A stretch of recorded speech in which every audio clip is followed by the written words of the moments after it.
like the LGBTQ quote unquote party. What are you guys trying to prove, that you're in a psyop? There was a chick.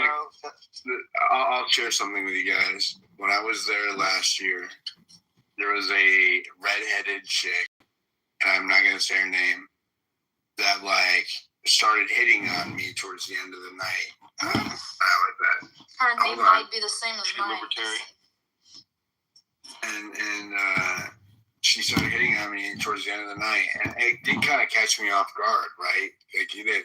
And she had her mother, and I did talk to her, and ever since all of this has happened, and she deactivated her X account, and she was kind of like a brand ambassador for TPUSA, right? And so I don't know. I was like, man, did they try to honeypot me? I don't know. Josie, you got a hot mic. Somebody. Oh, sorry. I thought you were gonna say they were trans.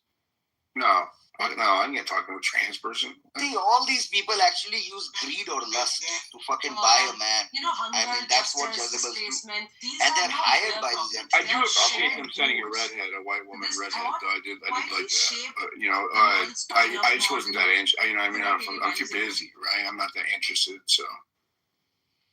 Do you know how long it was before Charlie Kirk met Erica that they were married? Dude, it was like 6 months, I think. It was crazy fast. Do any of you have children? Hold on, dude. Okay, so that is crazy. 6 months, that is definitely somebody that throws himself at you and is like, makes your mind wander, and then you're freaking done. You know what's weirder is that That's pretty much how long it took me and my wife with 3 children. Trump set her up with the interview. Yeah, drop him down. Thank you. Trump set her up with the interview with him, and by the end of the interview, she said that I'm going to marry you, and then she did. So, like, if there ever was a circumstance where, like, all of that, what we're talking about, it was under his presidency. You know what I mean? Like, and even Miss Arizona pageant was actually held by Donald Trump. I've had to come to grips with some things that a lot of very funky fucking shit have happened under Trump's presidencies. COVID, fucking Jeffrey Epstein getting murdered, like the cover up there, a lot of shit under this presidency. Like, it just seemed like a lot of deep state fucking intelligence level shit happens while Trump is president, dude. Somebody fucked me up with that diligence. They said the only reason they got in 2016 because they knew that the people wouldn't buy the facts from coming from Hillary. I was like, shut up! Don't get me thinking like that. That's fucking. But now I'm glad you brought up that point. I just want to add one more thing. I believe the QAnon agenda, the QTAD agenda, where they talked about white hat and black hat. In the end of the 2024 presidency, I saw Elon Musk and Donald Trump wearing Make America Great Again hat, which was black. So who was the black hat and who was the white hat? Just think about it for a second. What has happened right there? Black hat, white hat, while you are wearing the black hat in the end, which says Make America Great Again. So we have to think about a lot of things.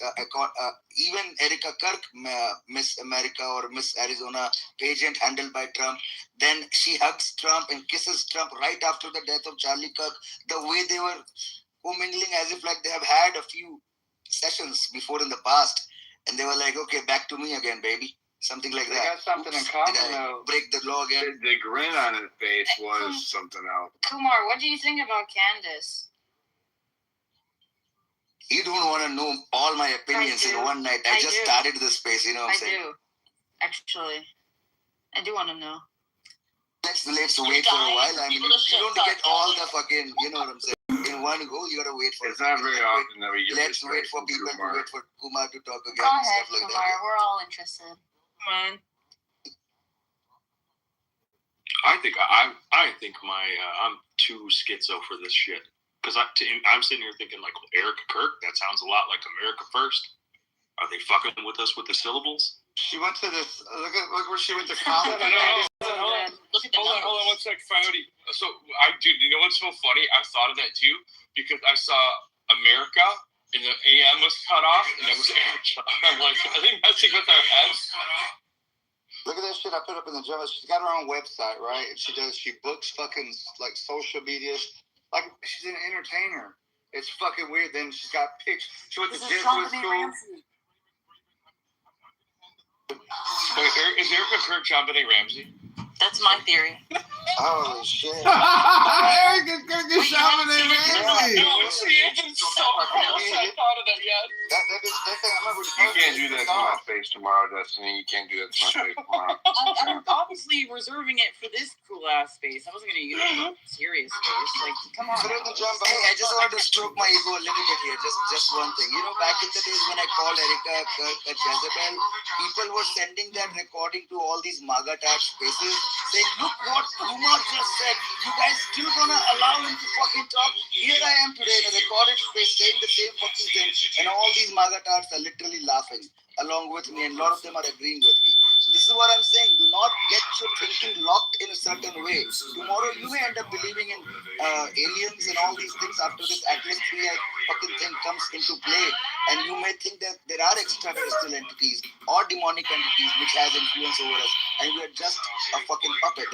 Not me, but most of the people who call themselves humans are puppets of these demonic entities. Things are coming into light, which is amazing, and it's very fast, and I'm glad that it's very fast. Things are rolling so fast. It does make more sense now. You know what I'm saying? I need someone to throw my my Erica Kirk post up in the jumbotron. Oh, Destiny's already got one. So never mind. And diligently mentioned the smell, as malignant, malicious, sadistic It's the smell eyes that for comes me from with her, bro. Her eyes, psychopathic people, man. Fuck. her eyes have no soul in them. They're like, they're It's emotional. an alien eye. It's just a soulless eye, and you can see it does not look like you. Has all the part correlated to Chucky's bride? Yeah, so I had a house. I was at a household, a house full of normies today, like a family that I went and saw earlier in my real life, a friend, and they're like having like a little family get together, pre-Christmas thing, you know. And I yelled out, I was like, so, you know, because they know what I do. They don't know who I am out here, but they know what I do. And I was like, so, you know, in your each one of your little like social media spheres, Facebook, you know, Instagram, yada yada yada, TikTok. I was like, you know, are people buying the Charlie Kirk? Are they buying the Erica Kirk? You know, are they buying the Charlie Kirk? And they're like, no. Each one of them individually, and this is like, I want to say 4 or 5 people, adult, like the ages from, I think, probably 25 all the way up to like 50. Like it was a mom and her adult kids, and their grandkids were there too. And they all said they didn't know one person who believes, and they're not like in our bubble. I feel like we're not normies, right? I feel like we live it more than most people, and not one of them said that they believe the fucking story. Not one, or even if they even knew anybody that did. But like it's not. I think we're the normies. They're the fucking weirdos, bro. These other people. So I'm just saying, like, you know, we eat, live, and breathe the information, like, you know what I mean? But yeah, they're like going about their normal days and shit, and they got shit going on. But just to hear them say that, you know what I mean? Because I asked one like last. I usually ask like 1 or 2 a week. You know, what they hear in their like normal life worlds, and you know, some things pop up and some things don't. A lot of times stuff doesn't pop up, but they all said nope. I was like, damn, okay, yeah, that's why they're getting desperate. Do y'all have a hard time kind of like talking to people? Like not hard time, but you know what I'm saying? Like it's weird talking to some people because they're so far behind or not looking into, you know, certain like the shit that's really going on in life. It's like the whole world, bro, is fucking dumb. It's like, hey, you didn't hear about this? And I tell you one more thing interesting. You know, has anybody seen the pictures of the kids of Charlie and Erica Kirk? anybody, either from the background. You would only see a picture from the background, from the side, from walking, from the top, everywhere else. But there's not a front picture of their kids whatsoever. I have looked it all over the internet. I have not seen it anywhere. Does that not tell you that there's something fishy going on? Kamar, they may want to do that on purpose because a lot of people don't want their kids digital But again, pictures. that's what they want you to feel like. Don't you understand? I mean, Yeah, it's celebrities. it doesn't happen, right? Like, it's the same thing with Charlie's parents. Find pictures of his parents. He can't do it. His sister, right? Like, he has a sister who's a liberal, and he can't find any pictures of her. And how after being so conservative, he marries a Miss Universe or a Miss Arizona beauty pageant, showing herself. And what's funny is he worked for Trump when she was in Arizona. That smirk clarified it, and that kiss and that hug. I mean, that was something to watch. I was like, I didn't know. I was like, I'm a little. I don't know. I don't have control over my emotions. Like people are like sad and crying, and here I'm smiling. And sometimes I'm like a little sad, sitting somewhere, and people are laughing. So I have this emotional imbalance. And I was thinking, like, am I crazy or the world is crazy when I'm having these smiles? No, that whole funeral, that whole memorial. Nothing about this, absolutely nothing about this has felt sincere, genuine, or normal. It is all fucking off, dude, and everybody can feel it. Like, everybody can feel it. Which part is off, Diligent? Is it the fact that Yes, the that part. husband Yeah, failed that part. to All of have it. children this whole time? Or The entire thing is off this thing. I mean, like, what the fuck? Who was her first husband? And wouldn't you take at least a year to actually sell his book? I mean, I understand he was about to or whatever, but even Do you so, think that if don't I go to need money. Infest next week, I can still score a hug, though? She looks like a good hugger. I would get Yeah, a I second was- hug, get a stab. Oh my a knife God. I in was the eye. also going to point out that she was the one lingering on both J Vance and Trump. If you actually look at it, she was the one not wanting to let go, and they were like, let me go. John Handy wasn't having it. He did the whole space hug. Yeah, he did the pat on the back. It's because he got that new woman that he just married and hunkered down on. J.D. Vance was disgusted. He was like, "Ugh, get off me." She's like, ew, woman. See, I'm getting attacked for that. Yeah, he's CIA, so naturally he'd be that way towards Mossad. I'm getting attacked for that post I just put on Eric. I didn't give an opinion. I literally just put some shit out, and somebody's coming at me. It's Florida Buckeye. I'm like, man, this is fucking crazy. Inbreeding. Big surprise. I'm an example. That guy is retarded. Nobody should. Like, there's absolutely no reason to talk to that fucking guy. Like, you hate to write someone off. You don't want to be like, well, he's worthless.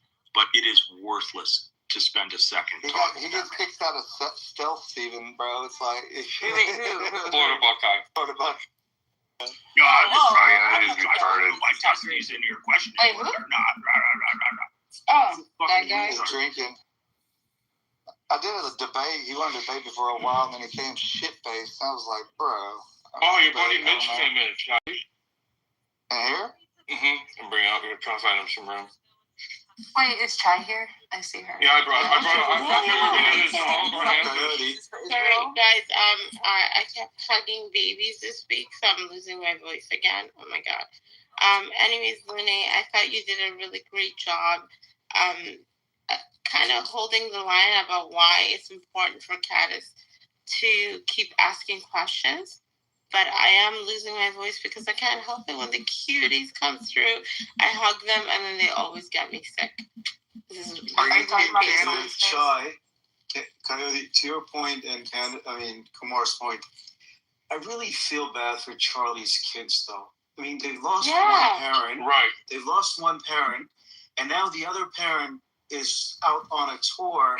Who's And watching those the Nobody. kids are going.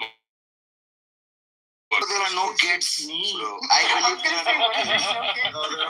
It's all animated. It's all AI. It's all fucking actor, crisis actor, whatever the fuck you call it. It's just hallucination, delusions. That's all it is. I'm trying to control my language here because I of think God so. space. But I'm just saying it's a deluded delusion fucking shit. There's an ongoing So you're terrorist saying attack those at Bondi kids Beach. wait, you're saying those kids are Coyote, propriety. Those kids are not their kids. They're just crisis actors or something like that, or like actors or AI. I don't know. What's up, Mitch? Ongoing terrorist attack at Bondi Beach in Australia. Just to let you know. No one cares. Okay, go ahead. Tell me. 50 shots fired, but she doesn't care. No, you're just being annoying. She doesn't care because they only have like 30 or 20 million people. Nobody cares about 20 million people. You don't care about a terrorist attack in Australia? Okay. Well, we got Candace. What qualifies it as a terrorist attack, Mitch? First, people shooting random people at the beach. You literally like Israel. What does that have to do with Candace? Wait, hold on. I don't know. I just thought it would be what Israel's doing in Gaza, right? Hello, I am AI Jeffrey. How can I be of service? When Jeremy is asked,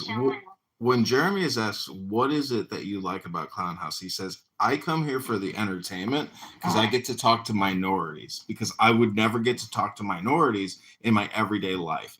So I come for the entertainment, but then I crash out with profanity, vulgar. I scream, I rage, and then I cry that I got to go outside -5 below to smoke my J. Like, is this a real man?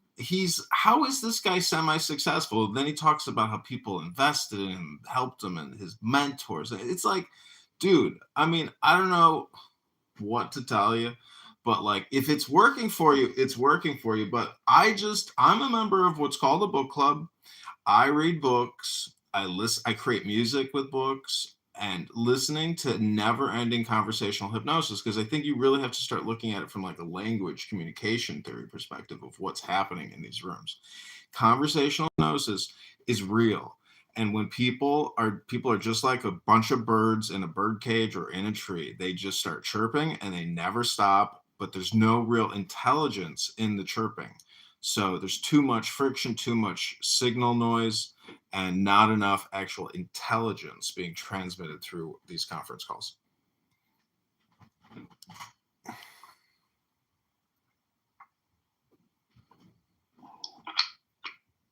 Of course, that is just my opinion. It's not a fact. I have opinions, as do you. And you would say, oh, well, that's not a good opinion. And I would say, well, I think it's a pretty good opinion. I think it's probably a better opinion than your opinion, but let's hear your opinion. And thus we get to the silver lining that, AI is correct and you are wrong. I mean, when you share your opinions, it's a debate. When you compare your opinions, it's an argument. People need to know the difference between both. Hold on. I'm so confused. I'm so lost right now. So this room is open. Kasha had a university room. She's never been to university. Liquid's coming in here, crashing out. What the fuck is going on? Everything's upside down. I mean, it all started with Jeremy is teaching us how to do rooms. Who's teaching us? Jeremy. Well, that's beyond control. That's beyond whatever it is. But then coming in like, oh my god, I'm so fucking confused. I don't know who boomed university. I don't know. It's one of them, obviously. But for fucking Liquid to come in here and fucking just whatever he was doing.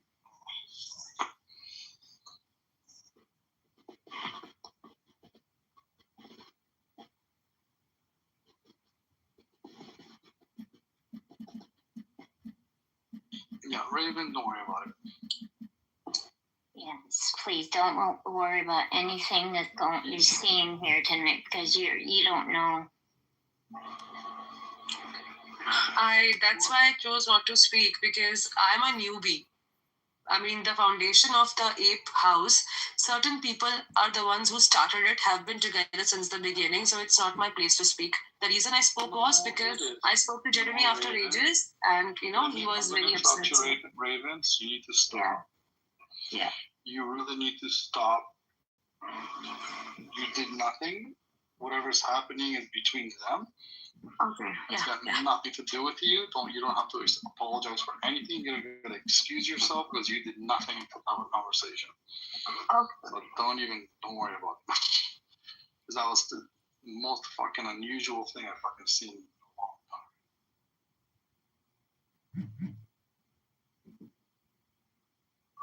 Let them.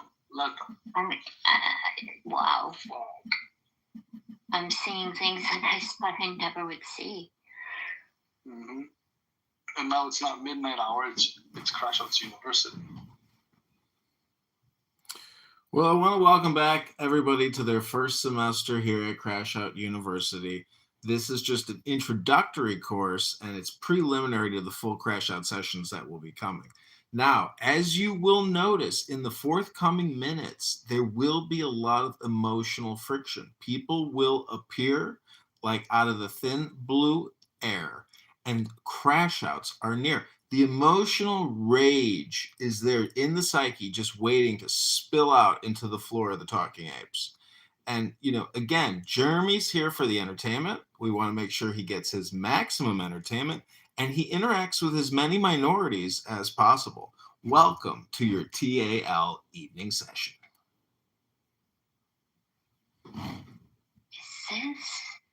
Is this actually dating? Holy shit. Who's dating? AI? No. That's the Jew from Manhattan. The J word from Manhattan. Also, my number one. Whatever. It's the guy that always comes in with the fucking same narrative. The effing guy that comes in to paint a narrative? Listen, I don't know who you are. I'm sure you're an ape, and you are talking, but you've said nothing intelligent yet in the past couple minutes. So again, my claim and my theory is that no real high-value information is being transmitted. Thus, Jeremy is correct in his assertion that he just comes for entertainment. And he's looking to speak with minorities. And again, Boris, you're probably a minority, which is okay and cool, but that's what Jeremy's looking for. In the chat right now, he says. Well, there's been some breaking news out of Russia. Russia has accused the United States of using crypto to wipe out its $35 trillion in debt. Putin's advisor, Kobyakov, says Washington will shove debt into stablecoins, devalue it, and reset the system. Okay. Getting weirder. I am not here to spread Russian disinformation. I am here to say that I don't understand why this guy, Kobyakov, thinks that by shoving debt to stablecoins, that resets the system. Let's see what he's saying, because they're going to use the rest of the world as the guinea pig, or as the patsy. They're going to devalue the world's Bitcoin to reset the system. That makes sense.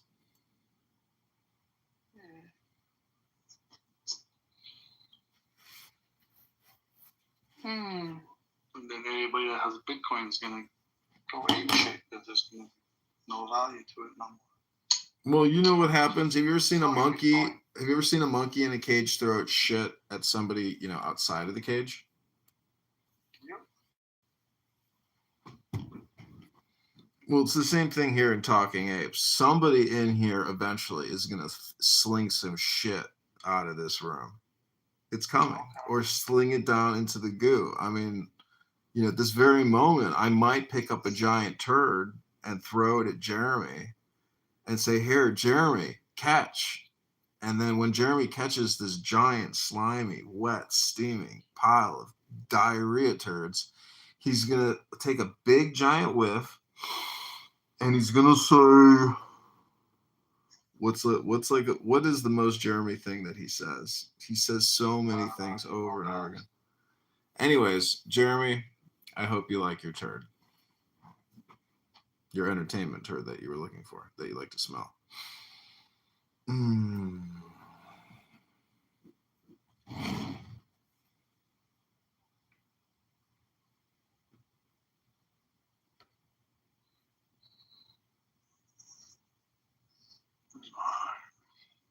Okay.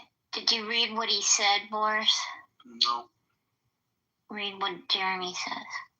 What are you saying?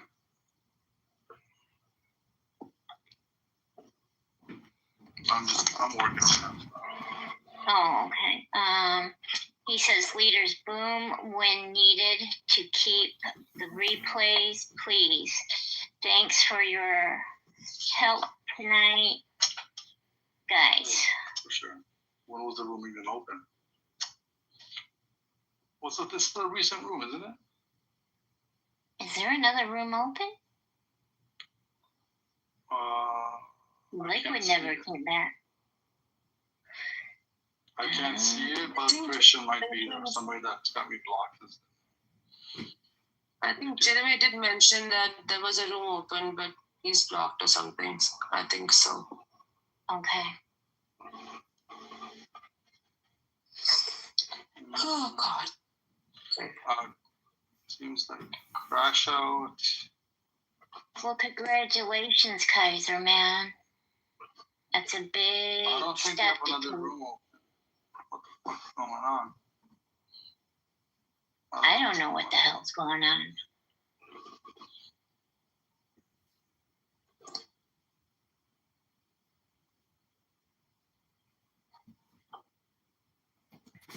What to call it might be going nuts not knowing what's going on right now. Okay, this is the prompt that I just gave. Grok. Is somebody booming crash out? Is Jeremy booming crash outs for real? Fuck. I'm not doing it. I swear I'm not doing it. You're closing crash outs, bro. Yeah, Jeremy's the one booming rooms. Somebody is. Either they're closing it themselves or something. I don't know. Jeremy, Jeremy. This fucking shit's going down. So this is the prompt I just gave. I wrote, fact check this. Is the debt reset an accurate hypothesis based on global Bitcoin adoption rate? What is the current market cap of Bitcoin? How could the U.S. Treasury and or the Federal Reserve use Bitcoin, Ethereum, Solana, etc., aka stablecoins, to reset the global debt chain?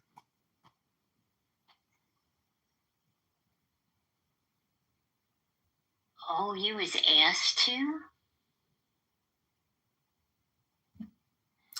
Can you bring a Resurrection. Can you bring stereo up here? Yep. Did somebody close your room or did you guys shut it down yourself? I was sleeping. So they shut no, it. right now that you and Liquid had. No, that was me. Oh, okay. No, it's late as fuck. It's almost 4 in the morning. Oh, yeah. Where's Liquid? Liquid's mad. He's crying about not having leadership. I don't know if he was removed or not. No. Sounds drunk. He's trying to open a coffee with the apes. Yeah, somebody. I don't know why he's Yeah. crying.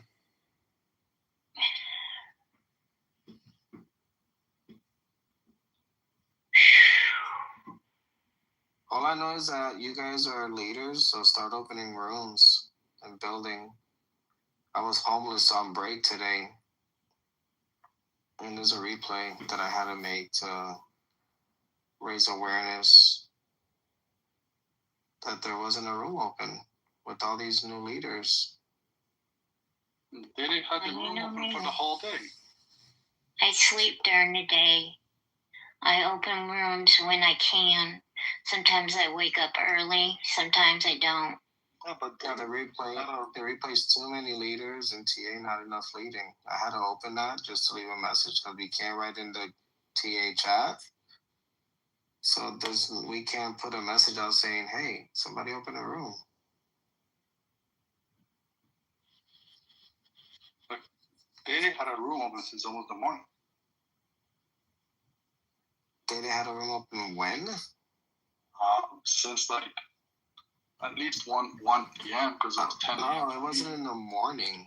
It was on my break at work. This was probably around. Actually, there's a replay that I left. Oh, what time was that around your time? Are there times on the replay? I don't know. What time is your break at work? I have random breaks. I forgot what time it was. Either way, there wasn't a room open. Okay. Well, I've been noticing that there's a lot of rooms that you can't see, and then you go to the chat and you go through the top who's available. I go through the rooms that way because I can't see the room sometimes. Yeah. So I'm You not have sure. to do that because somebody that has blocked each one of us or something like that. That's on the stage. Remember, it could be it could be the whole stage is somebody. I can't see it in the house. I can't see it in the hallway, but I can only go through where the message is on top and who's in the room somewhere, and I can only go in that way. Yeah, that's how I do it sometimes. Resurrection, cause Crash doesn't want to accept the invitation. What are you talking about, Jeremy? Come up, sir. Before I go to bed, what am I not accepting? Pre-resurrection, cause Crash doesn't want to accept the invitation. I think he's inviting you to a private chat. Yep. Why? Because he wants you to walk funny. I don't know. Do it. To walk funny? Yeah, he wants you to walk funny. That's cute. Wow. No, I'm telling you to do it, Crash Out. I got a lot of messages actually. He's gonna try again.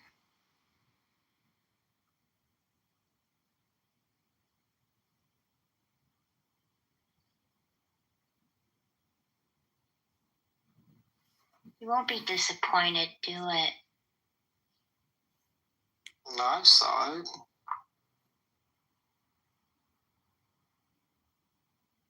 It's a cute message, though. You can try again tomorrow. We can talk. Wow.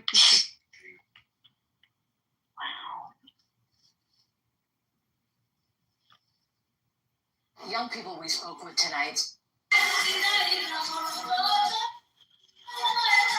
You guys better open some fucking rooms, though, since you're leaders. We got one room open right now. It's not right now. It's tomorrow. There's 9 people here. Yes, yes, sir. Crash Out. On your demand. No. I'm not going to say yes, sir, to you, Crash Out. I respect you. There's nothing wrong with yes, sir. What's wrong with yes, sir? No. Mm-mm.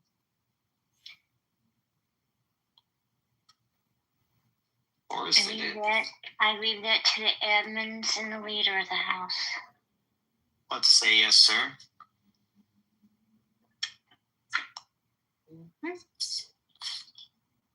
Listen, Linda. Let me see. You fucking demons. Get me up past my bedtime in church. Also, hopped in this TA, have 9 people in the room. You're right. We gotta start building, Jeremy. Gotta get these. Liquid's an asset to the house. He opens coffees with the apes and keeps it open to the AM. He didn't listen to what Jeremy told him to do. No. Yeah. Nobody has to listen to Jeremy. Have you not seen the human centipede? That's the resurrection. It's Day-Day, Jeremy, Mandel, and Taz. If you watch the human centipede, that's the resurrection. This app's not that serious, guys. Listen, as long as you don't get removed from the house, you can come into the house and hang out. That's all that matters. This leadership shit is not that serious. We've all been stripped from it multiple times. Mm-hmm. I never asked for admin. I've had it twice in here. It's not that deep, guys. You don't realize you're the one coming into the kitchen for a room not to be open and telling us to open. I was sleeping. You realize this is the first time you're a leader here since ever?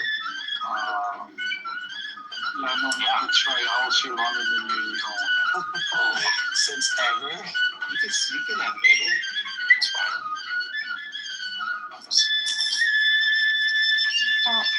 Actually, I don't know why you're so bothered, Apes. Is that a crash? I didn't come in here to clear your room. Raven, how was my room, man? Are you enjoying yourself? If you're still here. Were you having fun over there? Which one? Where? When I had the music going on and stuff, we were hanging out. Was that a Oh, that room, of course. That room was literally super duper fun. I enjoyed, really enjoyed, and I was really surprised. That person was so talented, Prophet. I have no words. Wow. Both the songs he sang were amazing, and it took me back to Tara Cruz times in a way that my inner child came out. I really wanted to behave, but I just let it go. Because listen, it's you, Crash. It's like around family, I'm not gonna behave myself. It's not like you're new to me. So I thought, you know what, fuck it, let's just hype him up. I'm sorry if I embarrassed you. You know how I get. No, you're fine. You didn't embarrass me. I told you you can never. But it was super cool. Thank you. Yeah, it's great. It's always gonna be fun. I agree with you. I mean, it's I don't know what to tell you. Like it's it's media, it's content. Liquid's kind of You emotional. may not like this content, but here you are complaining. We get it. That's a Liquid. I mean, not complaining, critiquing. You're a critic, okay? So what does that make me the artist? Are you an artist? You want me to critique you? Let me see your content. I'll give you a comment. I don't know what happened with Liquid. I actually was sleeping and I was gaming, and then I snapped out of my sleep, and I realized that I was talking to myself when I woke up, and that the room was closed. I only came in asking who closed it though, and Liquid made them close it because I was sleeping. I don't know what happened with Liquid and you guys. Yeah, he didn't listen to Jeremy. Let's put it that way. And well, no. It's not he didn't listen to Jeremy. Jeremy wasn't telling him anything to do or not to do. He was just coming in here saying he's going to close this room down. Yeah. And then telling not to close this room because he went to about his room, and then shitting on Raven. Oh, why was he shitting on you, Raven? Liquid? Oh yeah, he went at Raven hard. That's weird. For no reason.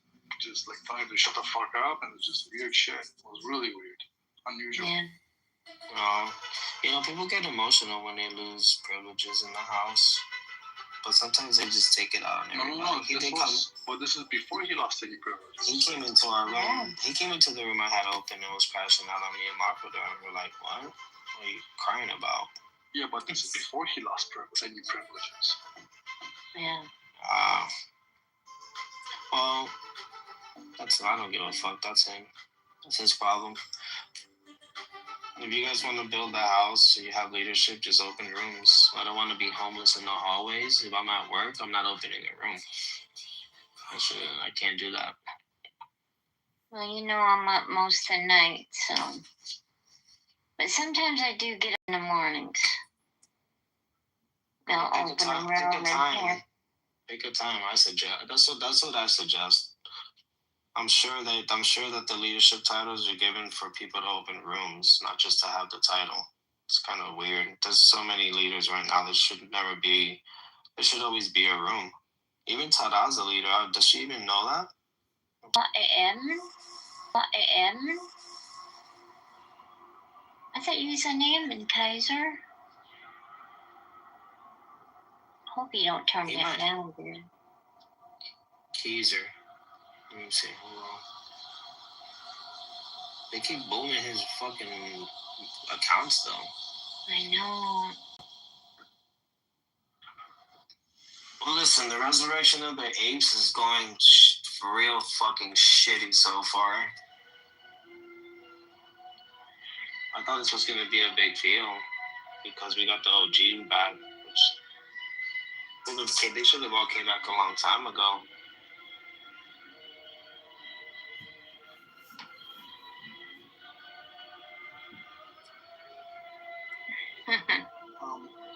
Crash, how long? I hear you, Jeremy. How long do you think it's Jeremy, I'm bitching because I'm at work. You fucking retard. I can't open a room when I'm like really doing real life things at the time.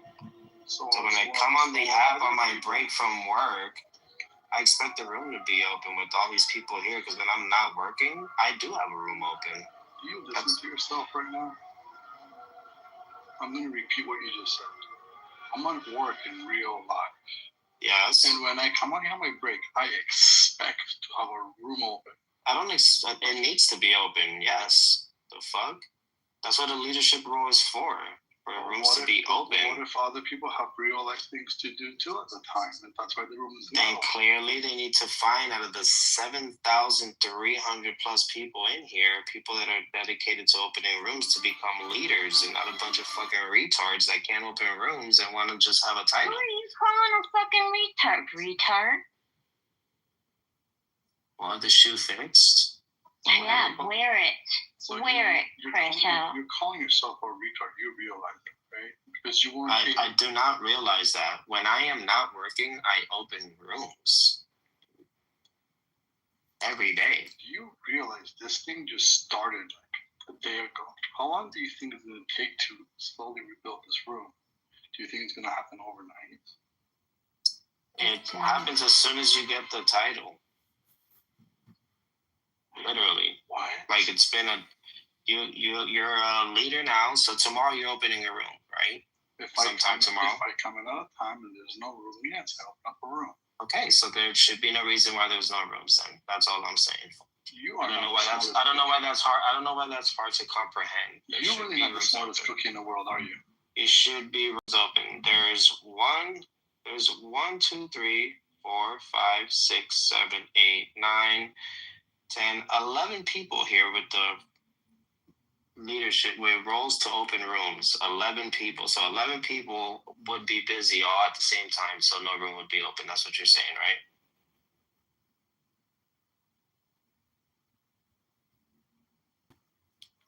Okay, so once again, when other people have real life things to do and they cannot open a room, 11 people are going to have real life things to do and can't open a room, then I guess we need more leaders. Like Jeremy's been wanting, like, even before when he went Falcon Apes. We need more leaders, Jeremy, so that somebody here can open a room. We should have a 24-hour room. We should have a 24-hour house. Why are you being so passive aggressive?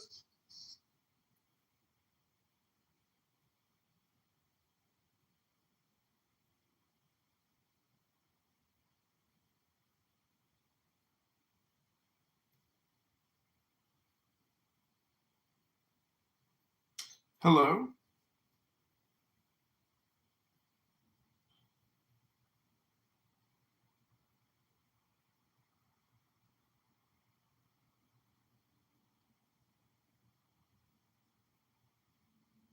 Dude, he woke me up. I forgot I was almost born. Hello? Wake up, sleepyhead. It's 2:54 in the morning. Hello? I'm gonna go to sleep. Good night. I hope you sleep. Did you floss? Not again. Oh, no. Okay, good.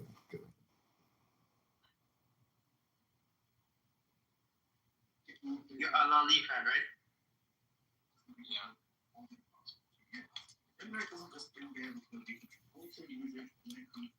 Who's AI music? Hey, S500, this is your friend Jeff. I came to tell Rod Corey that I've opened up the Rod Corey Bank, and I'm hoping that he will... He kicked me! Rod Corey kicked me! The founder of the Rod Corey Bank kicked me. What gives? What the hell, bro? Jeez, the Kosher Shekel phone kicked me.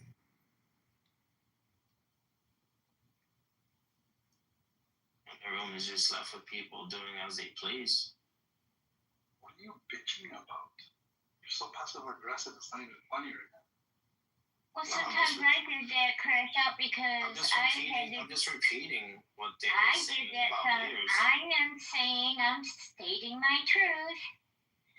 I got up. I would wait for a couple.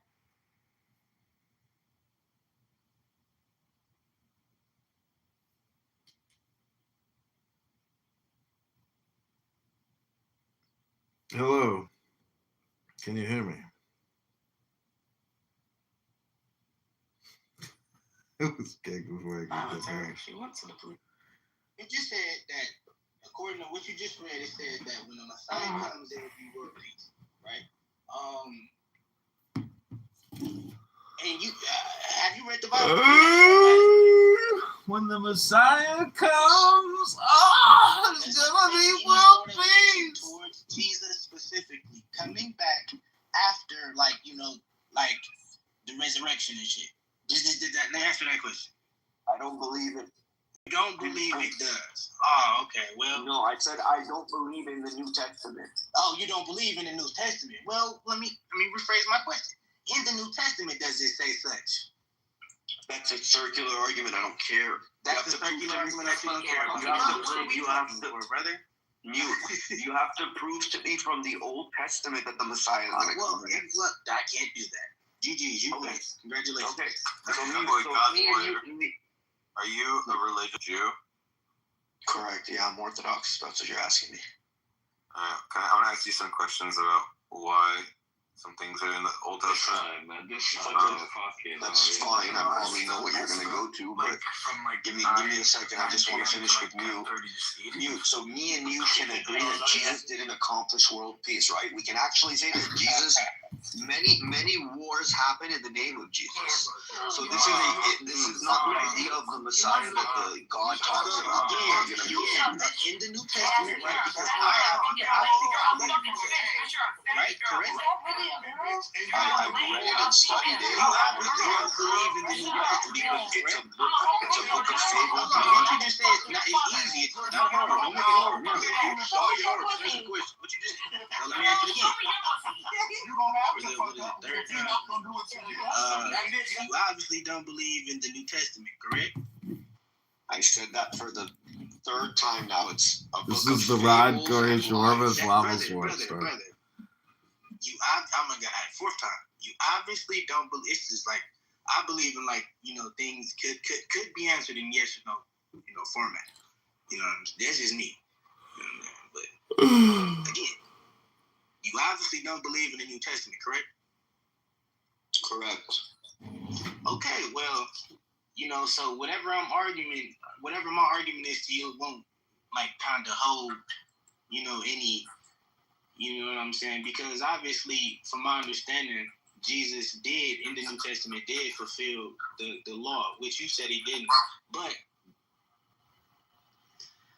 I mean, you don't believe in the New Testament, so shit. What are we talking for? I mean, it's like you believe in that apples are red and I think they're blue. Shit. We have two fundamental differences in our belief system. So I mean, I can't. God bless you. You done? One second. Yeah, I'm gonna just address this one last point. Even if I want to say that we can include the New Testament in this discussion, you have a very big problem. Because I read you a verse that says there will be no more wars. Correct. Yes, there will be But Jesus says in Matthew chapter 10, verse 34, do not suppose that I have come to bring peace on the earth. I did not come to bring peace, but a sword.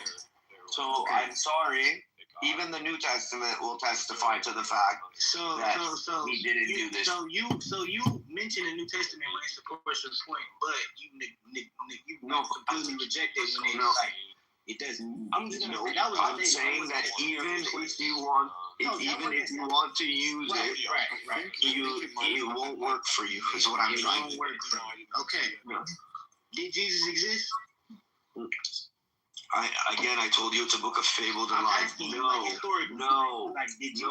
Nobody was born to a virgin, walked this world as God, and died for your sins. Brother. I want to ask him about Judaism. Sam, I'm assuming that you're a Jew, right? I'm an atheist Jew, yeah. Yeah. Well, nice to meet you, my friend. You're my brother. So it says in the Bible that if a woman's raped in a city and she doesn't yell out, you should kill her. But if she's raped in a field, you should just assume by default that she was screaming and you shouldn't kill her. And that's what it's using, this like really rough proxy of screaming to evaluate whether or not you were raped. But like, if you're being intelligent, you would say use all available evidence. Like, see what other people have said about have other people been raped with them? Is there signs of physical violence on the body? Is there signs of blood in the room? Is there signs? Did anyone hear anything? So the intelligent thing to say would be just look for all available evidence to find out whether someone was raped. And then if they were raped, don't punish her. But if they, as opposed to using this like really bad proxy, which is like pretty strong evidence that this was not written by an intelligent creator of the universe, but rather written by like a Bronze Age moron. What do you think about that?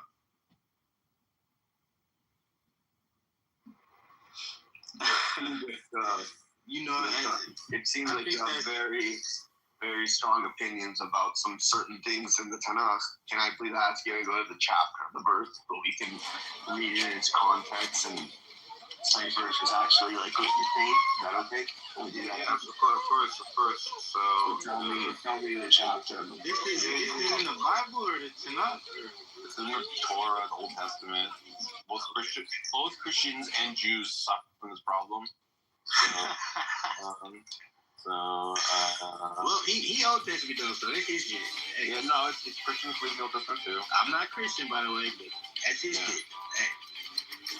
What you're seeing is called rhino, which is really just it's Deuteronomy 22, rosacea, and it typically 23, 22 colon 23, and 22 colon 4.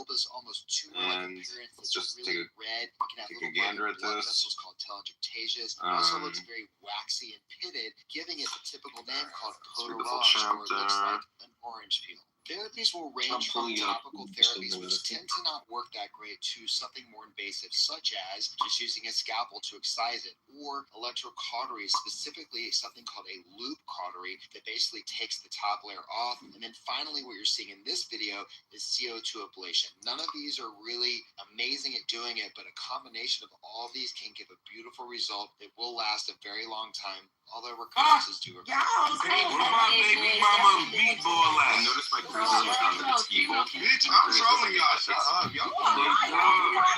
Because clearly your standard is to just look at all the available evidence rather than to use their own facts. Well, I mean, if that's your argument, I have an argument against that. Let me explain something to you. This is the Rod Curry Music Show.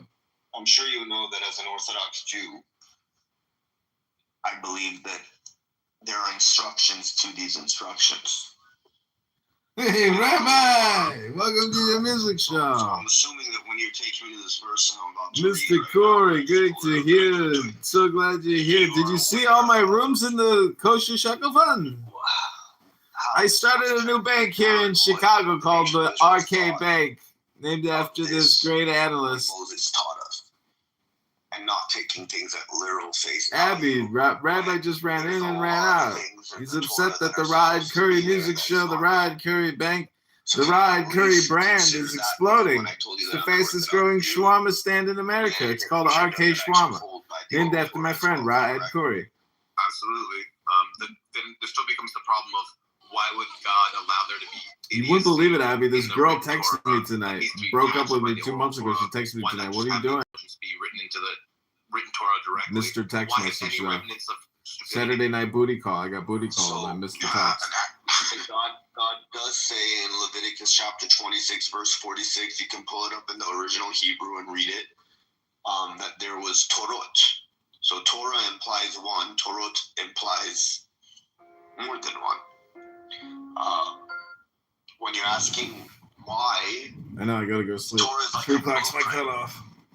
Then there's the instruction. So, for example, when you buy a car, the car comes with a manual. I mean, I don't know what more to say. A lot of things that you get, it comes with the face value of what it is, and then it comes with instructions for you to follow. So if you're not going to understand certain things that, like, for example, the Torah says in Deuteronomy chapter 12, so verses between 20 to 30, I think it's in verse 21. Kill the animal. It's talking about shechting an animal, okay? Kill the animal the way that I commanded you how to do it. But it doesn't say how God commanded us in the Torah. I mean, we orally pass that down and we know how it is. I don't want to get sidetracked, but I'm trying to say that if you're saying, why wouldn't God say something that's in the Torah? I'm sitting here saying, well, there's a lot of things that when you buy in the world, it comes with something and then it has an instruction manual with it. No, I absolutely understand why God would give it an instruction manual. But what makes no sense is that in any parts of any of its instruction manuals would there be anything stupid. So if it said 2 plus 2 is 5, that wouldn't be from God. And it doesn't matter if it says in the oral Torah, oh, when we say 2 plus 2 is 5, that oral Torah says you minus 1 to get 4. Well, not my argument is that specific. It shouldn't ever say 2 plus 2 is 5. Let's see what shouldn't be a patch. Okay, you shouldn't need a patch from the written Torah. The written Torah should just have no stupidity. Let's see if what you said is stupid or not stupid. So let's read it together and decipher if that's the case. Is that fair? Yeah. So I'm happy to read it out. I have it right in front of me. Deuteronomy chapter 22, verse 23. It's 22 to 25. Really quickly, my argument to this would be, I think it's stupid to us because of our times and our understandings of like language and things of that nature. But I think it might have been relevant. Like, you're not even a Christian. Why are you trying to? I'm just saying. For that argument, I like to play devil's advocate. But yeah. All right. If a man is found sleeping with another man's wife. Okay, well that's verse 23. That's verse 23. So not verse 22. I'm reading, it says Bible Gateway, verse 22. Oh, yeah, well, that's a Christian sword, but whatever. Okay, it's fine. Doesn't make a difference. Can we start at least a few verses prior so we can get context as to what is going on? We can read it from the fucking top to the bottom. None of this will change what it means. Like, I'm just going to give you just a quick summary of what happened. It says, if the woman is raped in the city, kill them both if she doesn't scream. If she has sex and there's no screaming, kill her. But if it's in the country, you should just presume that she was screaming and don't kill her. So it's making a contrast between city sex and country sex. So let's read this together, please. If there will be a virgin girl who is betrothed to a man, and a man finds her in the city and lies with her, then you shall take them both to the gate of that city and pelt them with stones, and they shall die. The girl, because of the fact that she did not cry out in the city. Okay, this is the part that you're bringing up. And the man, because of the fact that he afflicted the wife of his fellow, and you shall remove the evil from your midst. Yeah. This is why let's read the prior verse. Because it comes together. And then in 25 it says, but if out in the country. Okay, so that's fine. Let's address this one first. So if there will be a virgin girl who is brought to a man, and a man finds her in the city and lies with her, then you shall take them both to the gate of that city and pelt them with stones, and they shall die. So now it's giving the reason why. The girl, because of the fact that she did not cry out in the city, brought up this point in first. So this is right now trying to figure out if the girl gave consent or didn't give consent. Yep. Which one do you think it is? Yeah, it's trying to find out whether she gave consent, and it's using a very poor proxy. Okay. Here's 5 different reasons why a woman might not scream. She might be gagged. She might have been her family friend. She might be a mute. She might have been drugged. She might have had just a PTSD freeze reaction. Okay, but Sam, you just acknowledged though that you knew what it meant when it says she did not cry out in the city. So we're not stupid people. We know. This is why I'm saying that you need the oral tradition to go along with it. You just said all these things about she did not cry out. You already knew what that meant. Is what I'm trying to say. So all these things that you just said. I never know what it means. Okay. I'm saying what it means is stupid. Okay, wait. No, I entirely disagree with you. So I need you to answer me this. When the Torah is saying she did not cry out, is it implying that she wanted it or didn't want it?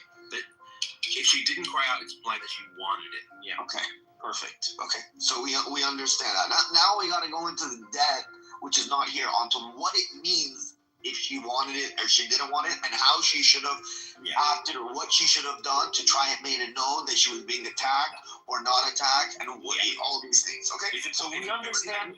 It's important to look at 25 for context. Okay, no problem. I just want to make sure. Hold on. But if out in the country a man happens to meet a young woman, pledges to be married and rapes her, only the man who shall die. Do nothing for the woman. She committed no sin deserving death. The case is that, like someone who attacks and murders a neighbor, and the man found the young woman out of the country, and though the betrothed woman screamed, there was no one to rescue her. Okay, Sam, hold on. It's saying that the woman is probably screaming, and no one was there to rescue her in the country. So it's just saying, presume that she was in the country, that she was screaming, and don't hurt her. That the presumption is that she was screaming. In the city, if she didn't scream, you should presume that she was consensual. But this is, again, not a good. This is a rough proxy. You want to know whether the woman was raped or not, and whether she consented or not. That's what you want to know. And whether she screamed or not, and whether she's in a city or a country or not. Those are two variables amongst thousands of variables that are relevant to the evidential matter of whether she was raped or not. So if I said, I want to know whether you robbed me of my car, and I only looked at two variables, like whether or not, that would be stupid. You should look at all of the available evidence. So what it should say is, if a woman has sex with someone, look at all of the available evidence, and if it looks like she was consenting, then punish her. If it looks like she was raped, don't punish her. But using a rough proxy of only two variables, city versus country, scream versus not scream, is only what a moron would say. Okay, so you've already made that point, and I hear you, but you got to be very careful to distinguish between what's voluntary sin and what's victimhood right now. Okay, because I'm trying to read this with you to follow with you, to see if really it's as you say stupid or as you say not stupid. So I'm trying to do that, but you keep repeating the fact that this whole screaming thing, when literally you admitted to me that you understood what that meant. Is it if she wanted it or if she didn't want it? That's what it means. It doesn't mean literal screaming. So why would it say that? Why the fuck would it say that? I didn't have to say anything. You said it yourself. We both understood that as meaning if she wanted or she didn't want it. Well, I'm going to continue reading. That doesn't make sense with 25. So that's why I'm saying let's keep reading. Your interpretation of the thing that it's just asking about consent and not using screaming as a proxy makes no sense, because 25 says, well, in the country, no one would have heard her. So, just assuming she wasn't raped. So it's actually talking explicitly about whether people can hear you or not, and not just talking about whether she consented or not. Okay, but do you see here that the verses are differentiating between forced versus consensual sex? Do you see that? Yes, it is trying to find out whether a woman is raped or not, and it's using a bad proxy for those. It's only using two variables amongst thousands of variables to evaluate whether a person should be killed via stoning. Okay, my man, but this is why I said that you need the oral Torah to know what the actual proxy is. Because you're just seeing this at face value right now, even though you admitted in the beginning of this conversation that you understood to mean if she's literally doing something wrong by doing this act, or she's actually a victim. So now I want to continue reading, because the question isn't about the wording here, because we both understand what this is actually saying. The question is now, is this stupid or not stupid? Because the way I see it is that the perspective here is not about severe punishment for the woman. So, we got to continue reading to know if that's the case or not. I mean, wouldn't you agree? I agree. If someone is concerned about whether a woman was raped or not, it wouldn't make this distinction between cities and countries. All it would just say is, find out whether a woman was raped or not, and if she was raped, don't punish her. And if she wasn't raped, punish her. But it makes this distinction between cities and countries because it's saying, hey, in the country, you should presume stop. Okay, repeat that. What are you doing? Do you not know how conversations work? Where you talk. Wait, I didn't know what you said. I didn't know what you said. You not understand how conversations work. Where I talk and then you talk and then I talk and then you talk. I'm just saying I didn't hear what you said. You just answer that question. Do you know how conversations work? I'm fully aware about how a conversation works. Okay, but usually don't interrupt each other. That you just let me finish. And I don't care. Okay, I wasn't trying to interrupt you. I just said, can you repeat what you just said? I literally said, can you please repeat what you said? You consciously decided to interrupt me because you wanted to. So you said, Dylan, you're being unreasonable. He's saying he wanted to clarify what you said. Yeah. It's not unreasonable. My house rules are don't interrupt, so it's not unreasonable. But Sam, that wasn't my intention. But it was your intention. You wanted to interrupt me. No, okay, Sam. It seems like you're very sensitive about this topic. I'm sitting here telling you that I was not trying to interrupt you. I was just trying to have you clarify. Your mouth just mouthed out your goals without your mind choosing to do it. You just your mouth made it. Hey, bro, the Sam clarified. My friend usually just wait till he's done to ask you a clarification. So this whole point that he is saying, his case is saying, listen, all it's saying is, hey, if a woman's raped, find out if a woman's raped or not, and then punish her if she, but it's clearly making a distinction between countries and cities and saying there's different evidential weights for how you should handle things in countries versus cities. So it, in fact, isn't just talking about rape or not, because it could just then say, hey, in the city or country, find out whether a woman's raped or not. And if she's raped, don't punish her. If she isn't, but it's using this whole thing of screaming as a proxy for whether she was raped, as it matters towards the evidence, when you should not just look at whether she screamed or not. You should look at whether there's signs of violence, whether her clothes are ripped, what people have said about the guy in the past, what she's done in the past, how did people see them behaving towards each other after the event. You should look at hundreds of other things. But because it's just a Bronze Age primitive morality, it doesn't care about these other variables. Okay, well, do you agree that it's talking about the open country, that if she is assaulted, that the verse is assuming that she could not call for help, so she is automatically considered a victim? Can you look at it that way?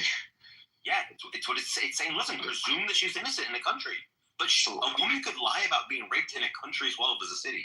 There's no reason why she can't lie about it there. But we're not throwing out hypotheticals. We're trying to figure out if these verses are stupid or not. Yeah, I'm saying they are. Okay, so I love how you can pick the worst, or not the worst, but a strange scenario to implement it to try and work with what you believe. But the bottom line is here: you acknowledged that the screaming. I acknowledged nothing, and so now you're just lying. Okay. So here, this is on replay, so you can go back later and listen to what you acknowledge. You clearly, when I said the oral Torah thing, and that we understand things a little bit differently because we abide by certain instructions on these commandments. Because everyone knows when you're given a commandment, you need instruction on how to follow it. And it says keep Shabbat. It doesn't tell you how. It says put this seat on. Doesn't tell you what it's made out of. How does it look like? How many knots to tie? There's everything that's in there. You need instructions for it. Okay.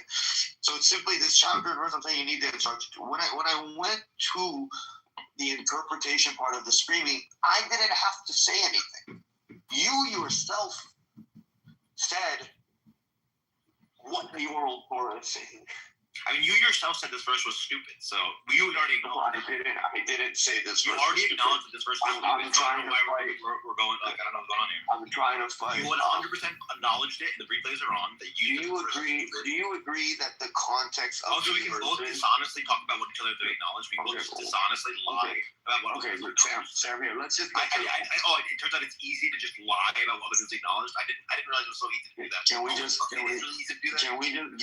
just get to the point? The point is here, do you acknowledge that the Torah is at least distinguishing between voluntary sexual misconduct and sexual assault? Do you one of the things it's talking about here. Okay. But what it's really talking about is what evidence you should use to find out whether someone was raped. It is not just talking about rape. It's talking about the evidential standing of different of city versus country, screaming versus not screaming, and whether that is relevant to whether someone is guilty of raping.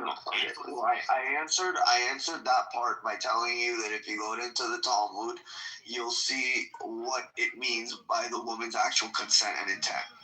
okay, as well as circumstances that you'll find there, okay? But that is far more than just shouting. Okay, so at least I'm acknowledging that, and I want you to understand that using screaming as a proxy is a practical way for that in a society without any other way to have like the kind of systems to figure out evidence, like forensic evidence or anything like that. They don't have clothes back then. They don't have signs of violence. They don't have like cuts, bruises. I don't think you're getting what I'm saying. When the Torah is saying this language, you yourself said I understood what it means by this. I told you, hey, it's not literal the act of shouting, man. You yourself said this verse is stupid, so I don't know what's going on. I never. Oh wait, no, I said you're putting words in my mouth. I said let's read in this verse. Let's read it. What I'm acknowledging. Okay, just stop doing that. Let's read. Okay, I can see you're getting frustrated. It's just stop saying what. Let me tell you. I will lie about what you've ignored. Okay. I never said these words are stupid. I said let's read it to see if they're stupid or not stupid. But Sam, let me tell you something. I think that you've approached other Jews with this question and they just weren't knowledgeable enough about the text to be able to answer you. Now that you're addressing someone that actually knows the text and studied the Talmud for maybe about, I think, 12 years now, like, you know, like, it's very hard to make the claim that... Sorry, I don't mean to interrupt you, but it's just, you know, he's just holding it to a standard that you don't hold it to. Like, ultimately, he's just saying, like, look, if God wanted to communicate, like God has the capacity to communicate a perfect set of instructions. He doesn't do it. That seems like unlikely given what, you know, essentially what you claim about God. Presumably you're of the opinion like, no, you know, they're primitive people, like there's a reason he gives it to them in piecemeal, gives it to them in stages, he meets them at their level, blah, blah, blah, blah. I mean, wait, what? What? I didn't, what was that last part you said? I'm saying like, you think like he meets them where they're at sort of thing, and like, as in, he's not trying to give them the perfect set of instructions because presumably by your life he doesn't believe they're capable of basically implementing them in the way in which he's going to give it to them perfectly. So he basically meets them at their level. Like, that's pretty much what most of your responses are going to come down to. And then he sort of leaves with them this kind of like set of instructions and then this like principle or procedure whereby all of the different kind of Talmudic commentators and stuff are going to be able to, and jurists are going to be able to derive and constantly like improve upon the sets of the set of rules and instructions that he gives. It's not just that though. I mean, Sam just brought up circumstances right now himself. Like the Talmud is aware that there's plenty of circumstances that could apply to this verse. Our oral tradition knows this. So that's why we appoint judges for these matters in Deuteronomy 17. That's why people that are only saying, I know he's not fully even aware of the law though, because in Deuteronomy 19, he's always going to have the same argument regardless of this as a response. His thing is just like, God has the capacity to give a far more comprehensive set of laws. For instance, because now this just runs the risk of, it could be the case that there's some Talmudic jurist, there's some Jewish rabbinical, jurist or scholar or whatever who just goes like, well, we just interpret it directly. I mean, God has given us the criterion, you know? And it's like, okay, that's going to result in either men being or women being killed, like, unnecessarily. If the Torah, if the oral doesn't do enough justice for him, then I'll just go by the Torah. Sam, I'm hoping you know this, but in order for someone to be put to death, what is necessary according to the Torah? Not even using the oral tradition right now. According to the Torah, how can we put someone to death? You know, if they gather sticks on the Sabbath, if they if they're a prostitute and they should be, stoned to death. There's lots of different, I'm saying not a virgin on her wedding day. I'm saying we don't just go around putting people to death. There's a whole judicial system for this. What does that judicial system consist of? Are you talking about the priestly class? Talking about the fucking... Okay, no, my friend. Deuteronomy chapter 17, verse 6, Deuteronomy chapter 19, verse 15. The testimony of 2 or 3 witnesses. A single witness cannot put anyone to death. So in these circumstances, right here, by the Torah on its own, says it needs at least 2 or 3 witnesses. So if she's being seen, first of all, if she's being seen by 2 or 3 witnesses and she's actually being raped, then she's not going to be put to death. If she's being seen by 2 or 3 witnesses and she's not doing what she's supposed to be doing, and meaning like she's engaging in whatever she's engaging for whatever reason, okay, then that's what's going to happen to her. But you can't sit here and say that there's gonna, in this circumstance, the likeliness of 2 or 3 witnesses are ever going to be around. So she's never going to be put to death, is what I'm saying. Because if it's one way or one or the other way, both ways, whatever way it's happening, it's very unlikely that they're going to be witnesses. So she'll never be put to death, anyways. Is what I'm trying to say. Yeah, Deuteronomy 6:7 talks about. No, but I want to hear once again. I want to hear Sam's answer to this. If you're picking a clause where no one can be blamed for rape or using someone of rape because it will never come up, then it's also stupid to put it in the Torah to bring up this sort of like 1 in a million chance of person getting raped, and there's a fucking crowd of witnesses watching the rape happen, which almost happens. So it's either stupid to use the screaming as a proxy, or it's stupid to talk about these like, oh, forever, everyone needs to know that if there's hundreds of people watching you, get like the whole fucking crowd of people watching you, prosecute this. There are times when you should prosecute rape when only one person saw it, but because the evidence is sufficient, namely they have bruises on their body, or people saw that person like crying right afterwards, a person wrote it in a diary and then killed themselves. There's lots of things where you could have one person say it, and that only it's bad, or that's not the only evidence you have, but there's no other witnesses. You should still punish the man. So it's also a bad proxy to require multiple witnesses to figure out what happened in a rape case. You can now in a rape case by looking at all of the available evidence and then direct witnesses. Okay, so Sam, you are the one that says that there's stupid things in here. If anything, you would have to be once again, you would. I think, by your perspective, you would say, I think it's very stupid if it only said by one witness. I would hope that it would say 2 or 3 witnesses, because one witness can come and just lie about something. The likeliness of 2 or 3 witnesses will at least corroborate the story. One second. Wait, let me finish. Please don't interrupt me. Okay. What you're not getting, Sam, is that you're claiming that the Torah is going around telling people, putting people to death left and right. That's not the case here. I'm sitting here telling you that there is a verse in the Torah that you don't even need the old law for, okay? And verbatim, it says, a matter must be established by the testimony of 2 or 3 witnesses. A single witness cannot convict anyone to death. So when you're sitting here saying, why would this, these persons be put to death? I'm sitting here. I'm not omniscient, God's law, but all it needs to say is, hey, judges, if a woman accuses a man of rape, look at all of the available evidence that you have and do your best guess to do justice, because what your goal should be is to not you should not accuse people falsely of rape and hurt them, but you should also punish rapists. So look at all of the available evidence and then punish appropriately according to the evidence. That's what it should say. Okay, Sam, I'm starting to get the idea. I'm starting to get the idea that you've never really studied or learned the Torah, because what you just said is stated in the Torah. Do you want me to go to it? Because I'm starting to really get the idea that you don't know the Tanakh. Go for it. But I just want to also, one more question about this exact chapter. I'm going to go to 28. Wait, but I just told you that what you stated is in the Tanakh, and you're not even asking me to show you. We need the context. So it says, if a man happens to meet a virgin who is not pledged to be married and rapes her and they're discovered, he shall pay her father 50 shekels of silver. Now, it's a little bit strange that God's law is tied to the shekel, which, the shekel changed in value over the history of Judaism as, inflation happens. But then also, people just stopped using the shekel for hundreds of years, thousands of years.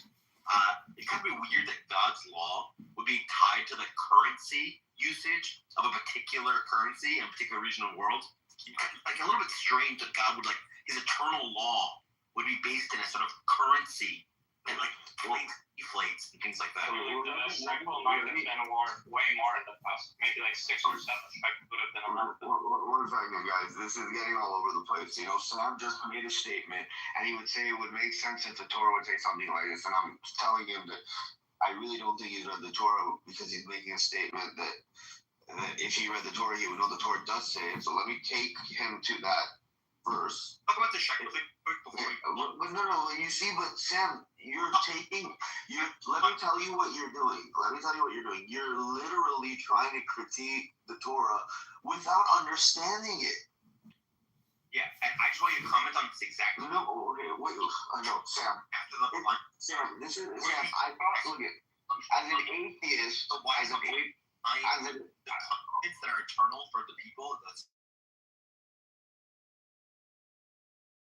didn't you say, oh wow, I didn't know that the Torah actually said what I just said? Because now I'm showing what genuine is. You just want to attack it any way you can. I don't agree that it does say the things you say. Okay, so let me read it for you. If a matter of judgment is hidden from you between blood and blood, between verdict and verdict, between plague and plague, matters of dispute in your city, you shall rise up and ascend to the place that God, your God, shall choose. You shall come to the Kohanim, the Levites, and to the judge who will be in those days. You shall inquire, and they will tell you the word of judgment. You shall do according to the word, and that they will tell you from the place that God will choose, and you shall be careful to do according to everything that they will teach you. According to the teaching that they will teach you, and according to the judgment that will say to you, shall you do. You shall not deviate from the word that they will tell you, right or left. And the man that will act with willingness, not listening to the Kohen who stands and to serve God, your God, or to the judge, that man shall die, and you shall destroy the evil from amongst Israel. The entire nation shall listen and fear, and they shall not act willfully anymore. So this is to be clear that we establish judges on these kind of matters. We hear the case, try and figure out what the verdict is, and come to think. This applies to these verses that you're bringing up in Deuteronomy 22. Okay, wow. So you literally just gave me. You said that it says in the Torah that when you have a matter, you should look at all of the available evidence, and what it in fact says. Go to the priests and listen to whatever they fucking tell you to say. That's judges. It's in Judges. I read Judges. Stop talking over me, man. You are fucking something's wrong with you, man. So let's try. You go to the Levitical priests, the judge of the office, inquire them, and they will give you a verdict. Oh, You're saying man. listen to them. Be careful to do everything they instruct you. So listen to them. Act according to whatever they teach you and they give you. Do not turn aside from what they tell you. So it's not telling you that you should look at. When you have ambiguous situations, look at all the available evidence. That is not what it said. You said it said that in Torah, but then you lied and said it said here because it has nothing of the sort here. I really don't understand that when you have judges looking over cases and trying to figure out what actually happened, literally this is what these verses are saying. It never says that they'll do that. What? Oh, you go read the verse that you want to read it again for you? I just read it out loud. Okay. It says you listen to the judges. I really evidence. Here, I'm gonna read it again. It's a matter of judgment. It's in blood, between verdict and verdict, between plague and plague, matters of dispute in your cities. You shall rise up and ascend to the place that God, your God, shall choose.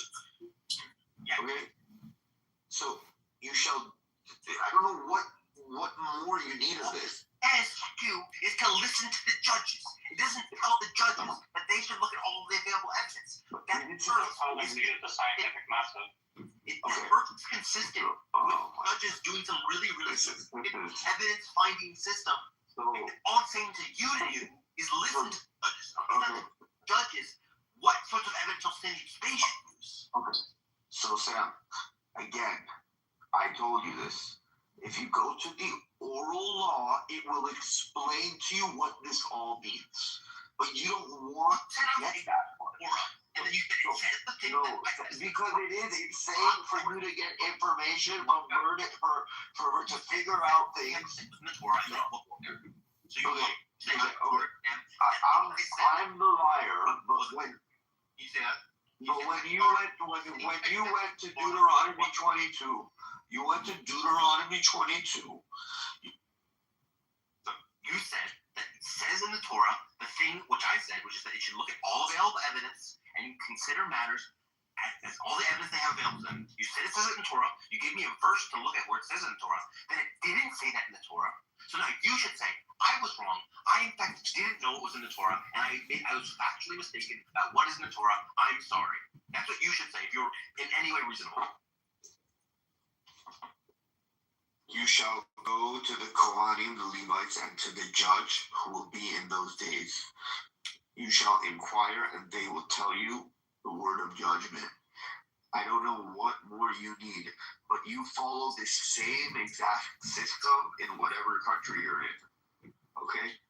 So you need to understand that even though the Torah says certain things, you were completely, you asked me what kind of Jew I was. I told you an Orthodox one.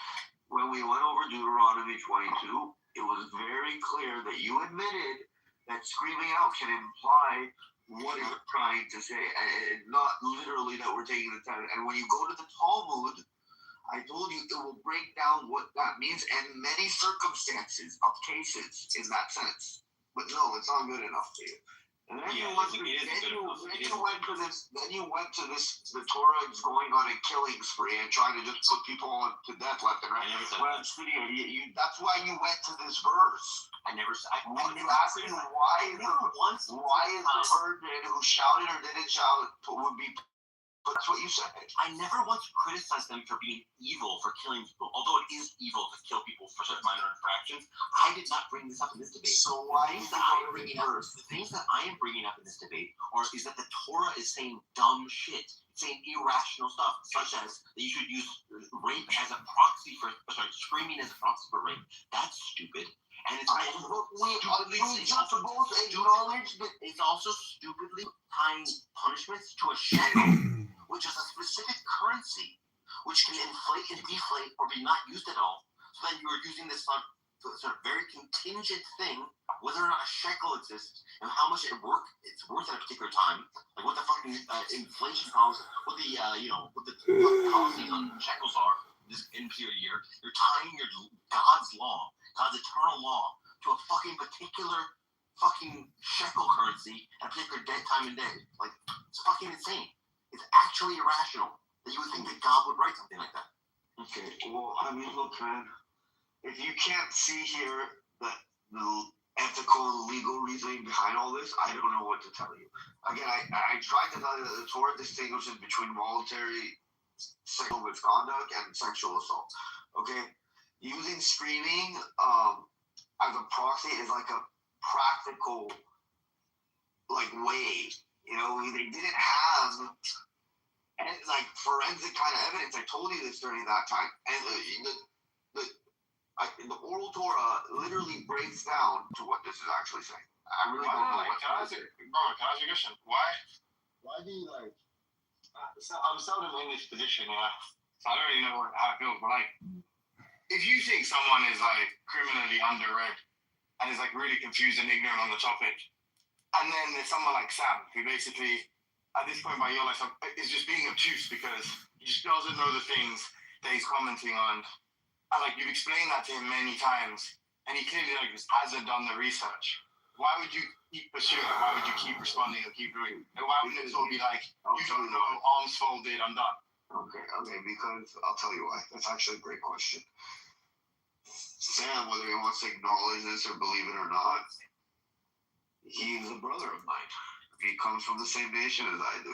Even though I don't distinguish between, Jew, Gentile, but he's a part of the family. I mean, you just did. But that's irrelevant. Even if there was a Gentile. No, Habibi, the point I'm just making is that, like, he just hasn't read it today. So you telling him go and read it, there's only so many times you're going to say that. You know, like, what else is there to say? I realize that, and that's what I'm trying to get into.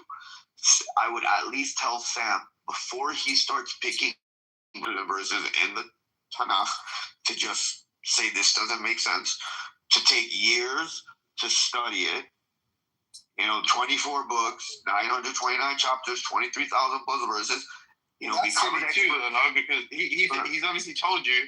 Like, just to be clear, I'm not saying that he hasn't read it or that he's ignorant, right? That's not I'm saying it's just that's what you think, and like clearly you're smart enough to recognize that, based on what he's saying now, he's not the kind of person who's going to dedicate years of his life to this. So here's the alternative, right? The alternative, the alternative is that you're prevaricating and obfuscating because you don't really have a good response, or you're too confused to understand what the critique even is. That's the alternative hypothesis, right? And it seems like the more you just respond to him and sort of like bang your head against the wall, it seems that one's more likely. That you just don't really have much to say in response. You're just like really confused. You're offering up garbled, rambling nonsense in response to what he's saying. It seems that's more likely than you genuinely think this like it's profound ignorance that's like motivating his obstinance, or that his ignorance is the reason that like he's just not understanding the pennies are dropping. I'm thinking like the more you keep attacking this point or saying the same shit, it seems less likely that like he's the ignorant one, you know? Okay, well, my alternative is functioning pretty, like it's a pretty high functioning alternative. Let me tell you, Sam somehow here thinks that there are things that he doesn't understand. It's very clear by the stuff that he's bringing up that he doesn't understand it. He's just reading it at face value and thinking this is what it says. When I made it clear to him that there's more to it. If he doesn't want to acknowledge that or believe that or whatnot, then whatever. Anyone can go into I think this is like, so are you like intoxicated right now? Am I what? You sound like it's like really intoxicated. Have you abused any mind-altering substances? Is what I'm asking. No, man. Again, it is late my time. You sound like at least very tired. Yeah. Okay. Okay, yeah. I'm tired. I'm not trying to insult you. I'm just saying you sound. No, I'm tired. So don't. No, I'm tired. You sound like. I just find it not so genuine of someone to come and say, well, this book or these verses are so stupid or whatnot. But you said that many times. I know. I just say. It's like, no, but like wait. You agree that some people repeat themselves, don't address the critique when they don't have anything to say in response, right? Like you agree that does happen. Like maybe you'll be making a point to someone, they're so confused as to what they don't want to concede that like, yeah, actually this looks bad for my religion or one of my commitments, so they'll just keep blabbering in response. I'm not saying you are doing that. I'm saying that like the probability is raising at this like frenetic pace. Yeah, but like you just keep saying the same thing in response to absolutely everything all the time. And if that were actually true, if you really believe like, oh, these people don't know what they're talking about, you would just disengage. You just be like, all right, fine. Well, you don't know. If you're not gonna do reading, come back to me when you've read up a bit, kid. Like that's what like I feel like someone who actually wasn't prevaricating, wasn't temporizing, that's what they would be doing. Personally. That's just can you talk about the shekel thing, man? I brought up the shekel thing. Can you please just talk about that? Okay, so why is God tying his punishments to shekels? Again, man, I'll take it what it is with Timotheus. But Sam will continue. By the way, he's good. Like even if there was a sworn testimony that like you were in fact doing what I accuse you of doing or suspect you might be doing, Sam's happy to engage. Okay. So don't worry. I'm not saying like the conversation is over. You can carry on using the same strategy. Look, man, I sound tired and everything. I mean, you were here earlier. When someone's getting angry at a conversation, when I'm just having a respectful conversation, it shows that they are the ones that have something, inside that isn't just working out for them. He asked me about the verse. I explained it. It's either you take the explanation or you don't. He asked again, I reiterated my message. You're somehow saying that, hey, by reiterating, that shows whatever you say, that I'm just, blabbing and trying to find a reason. I explained it. I brought down how the oral Torah talks about all the circumstances, what the screaming mean. I'll just clarify it for you. Like, do you think you can make progress with Sam without them first reading the Torah or no? Do I make progress with Sam in terms of what? No. Can you make progress in your conversation with Sam without him first reading the Torah? No, of course. I mean, look, he doesn't want to. Just give a yes or no. Just give a yes or no. Can I make progress with him? As of right now, no, because he doesn't take anything. Okay, stop talking to him. And disengage, yeah. Just disengage. We were You just think having he's a only conversation. quit to have the conversation. You can't make progress. Okay. If you believe that, what you do is you disengage. You say, Mr. Sam, we can't have progressive dialogue. Then you go to sleep. That's fine. And in the morning, you sign up for Alcoholics Anonymous. Okay, Andrew, I don't mind having a conversation with him, but whatever it is what it is. I thought he Look, man, just put down the bottle. It's time to sleep. Good night. Well, I mean, look, man, this is what happens. Just This press is the what happens. little microphone icon. Andrew, You want to press that, like, leave quiet. I don't think he's done touch off. I think he's just quiet. Can we stop having the meta, guys? We just stop having the meta. Stop talking about whether or not we should continue talking, and can you just talk about what It we're sounds talking like about? you're cock blocking me right now, so like Yeah, I don't. Timothy tried and failed. Look, I'm very doing the meta.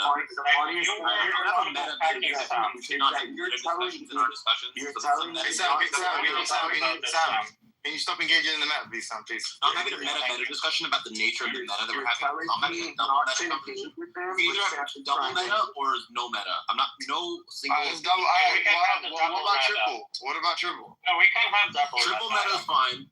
Meta cubed. Meta cubed. But Timothy, you were combo cutting Sam. That's how you said the end. Like, I combo cut you.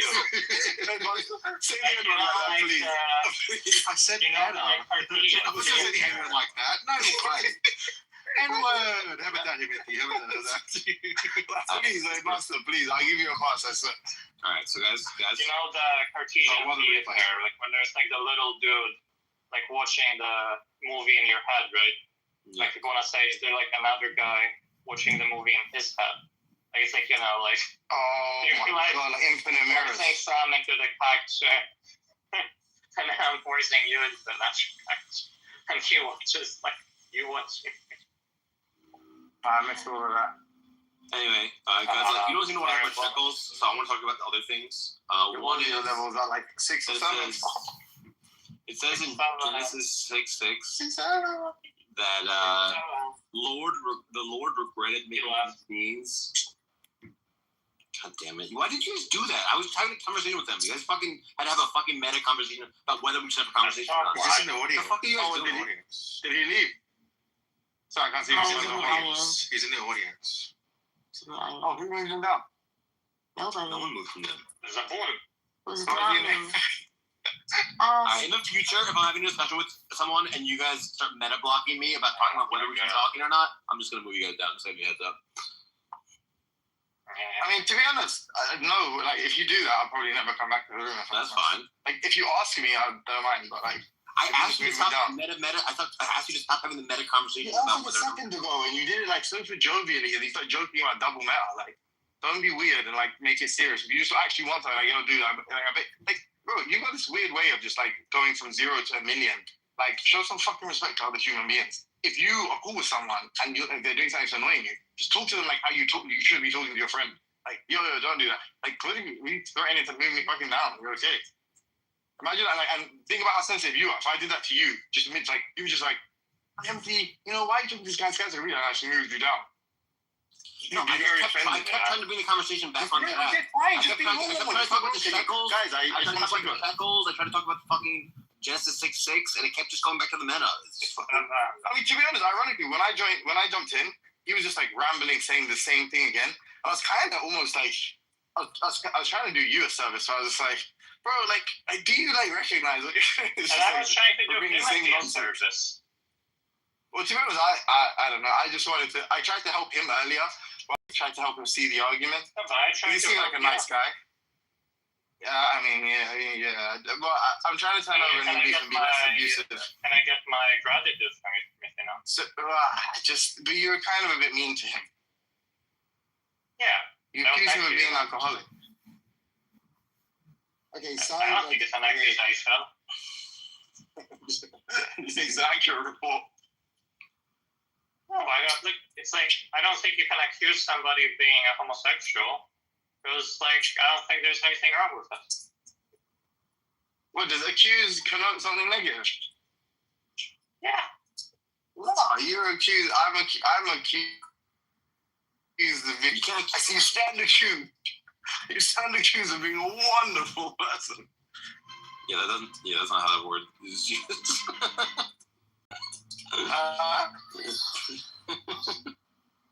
Well, careful, Timothy, because I might accuse you of not knowing the English language.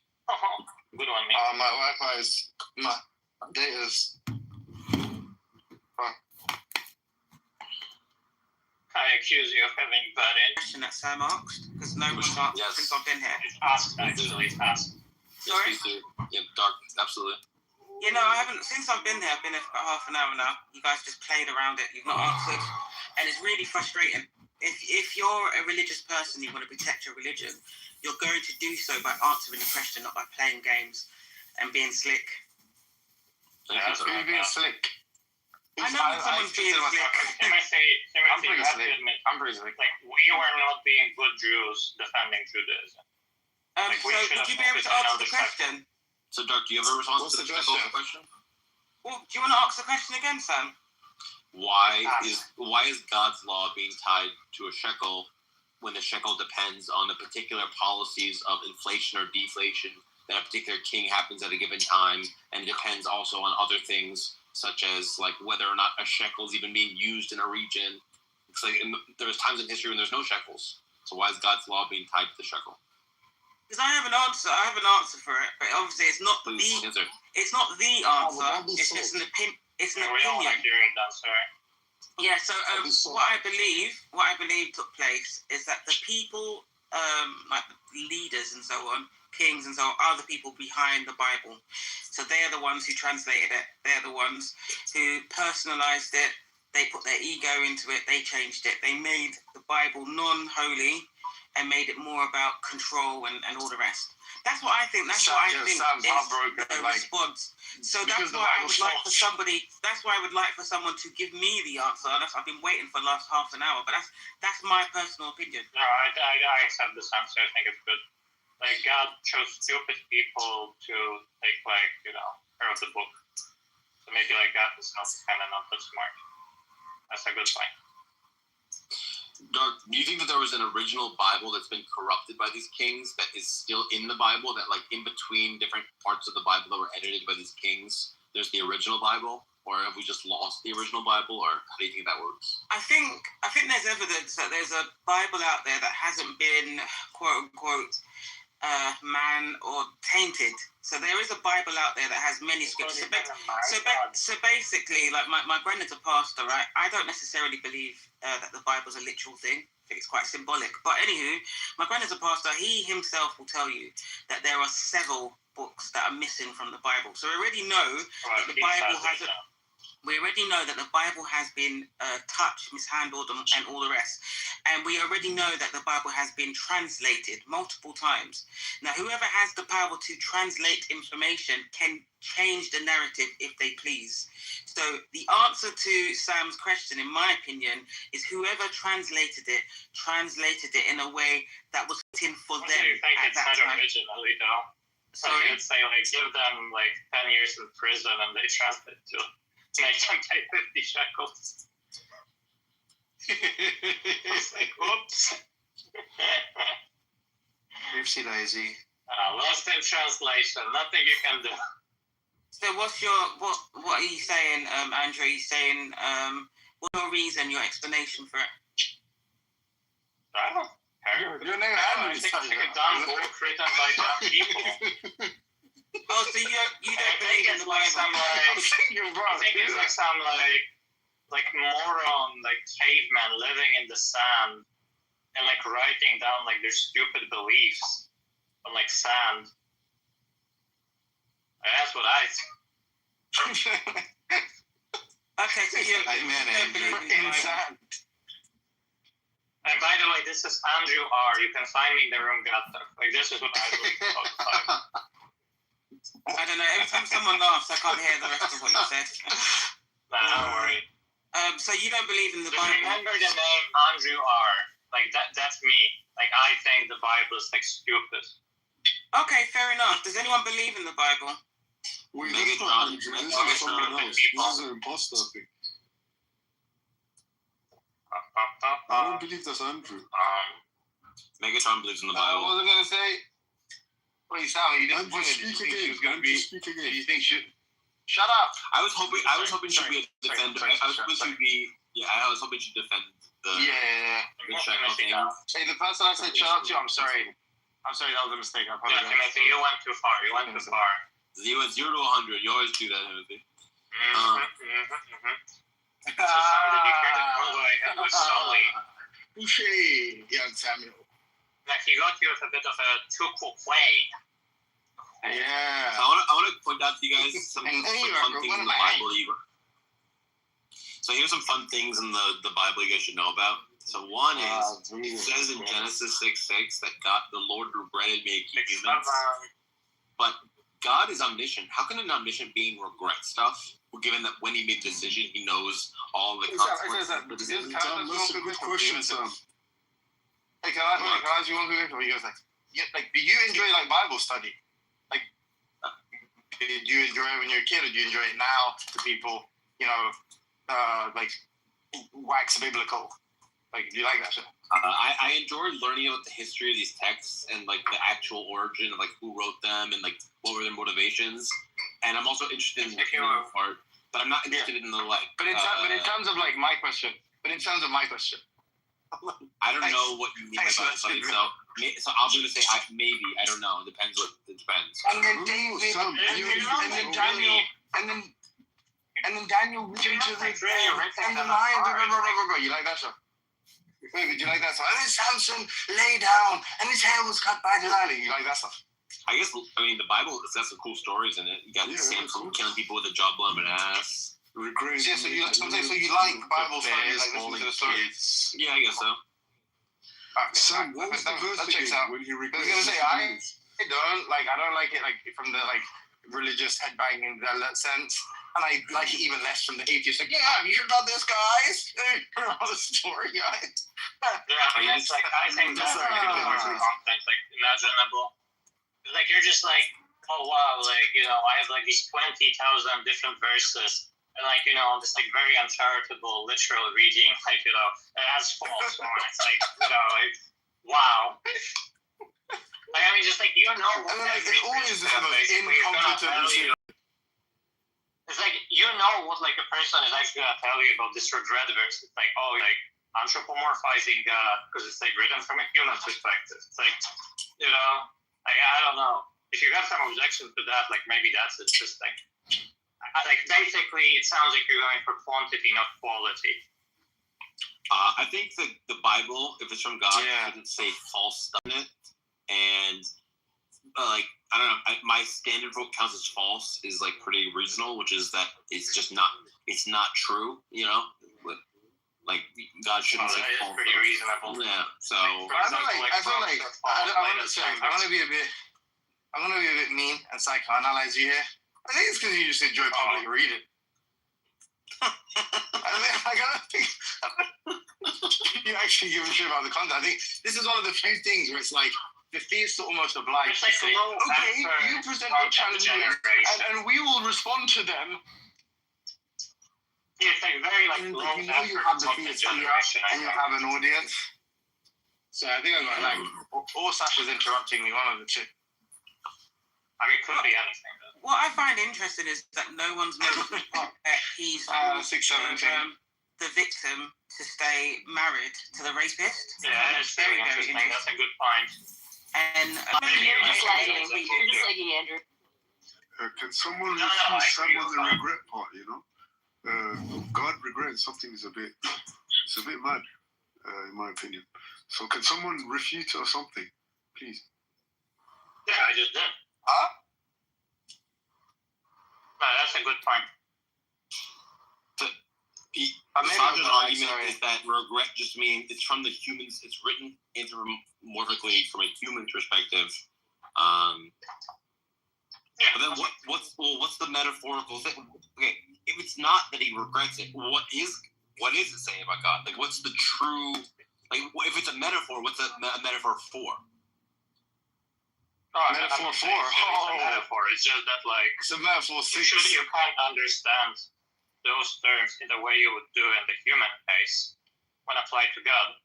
But like what it says about God is like, God finds this outcome displeasing, less than if he could completely have his way and ignore the input of free will from creatures, like things would be different, Like, I don't know.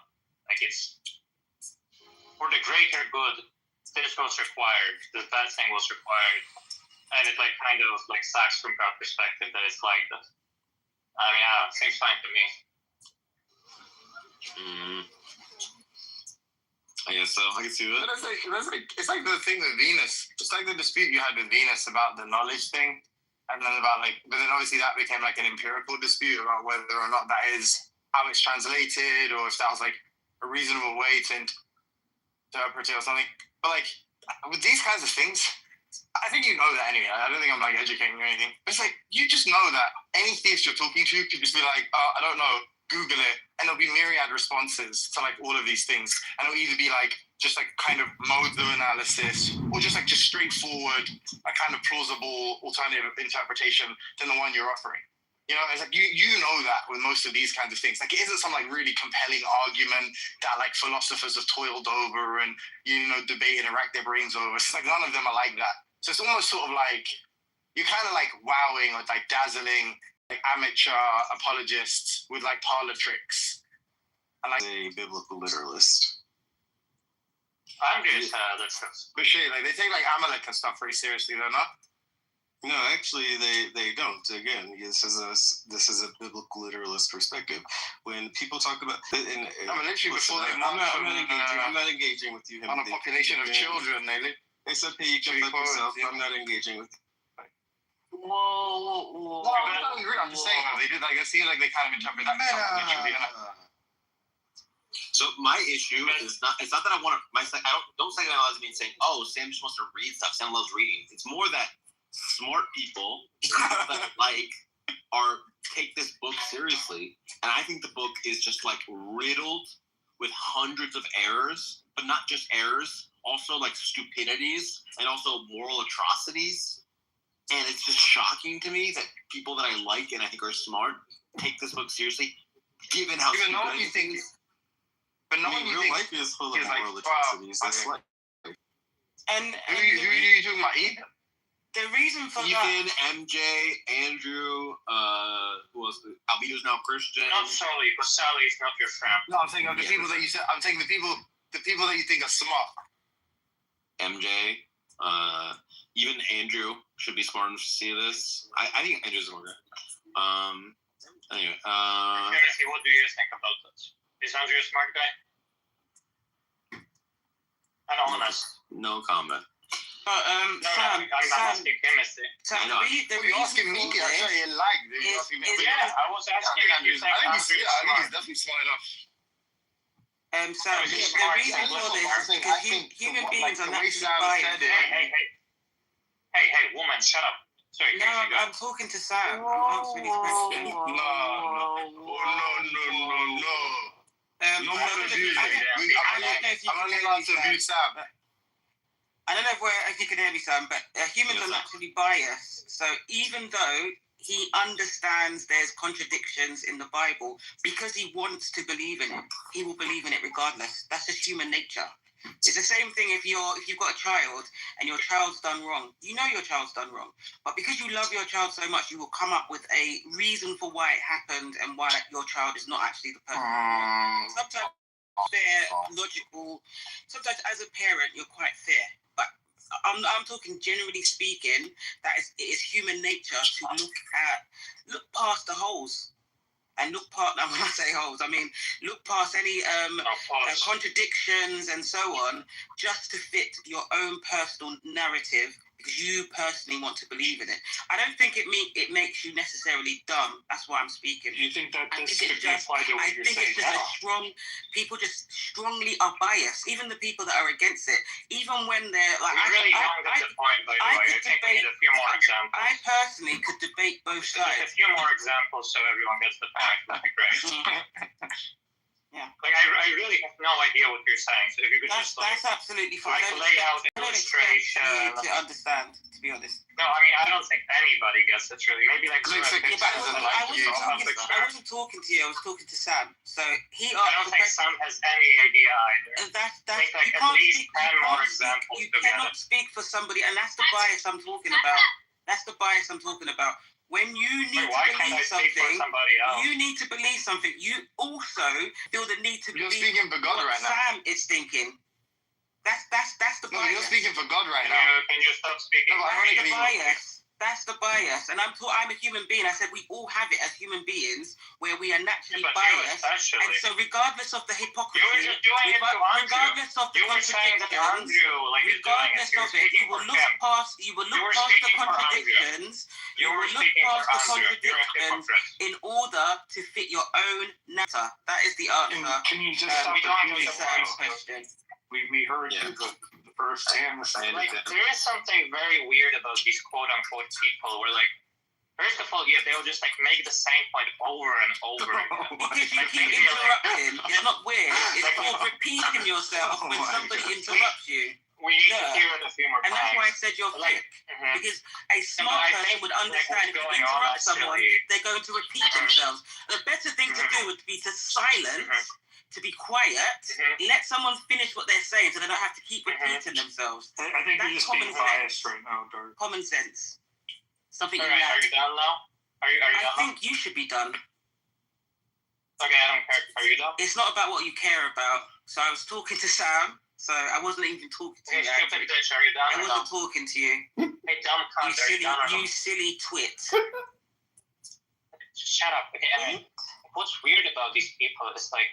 Yeah, we can all interrupt people. We can all interrupt. The same respect you gave me, I can give back to you.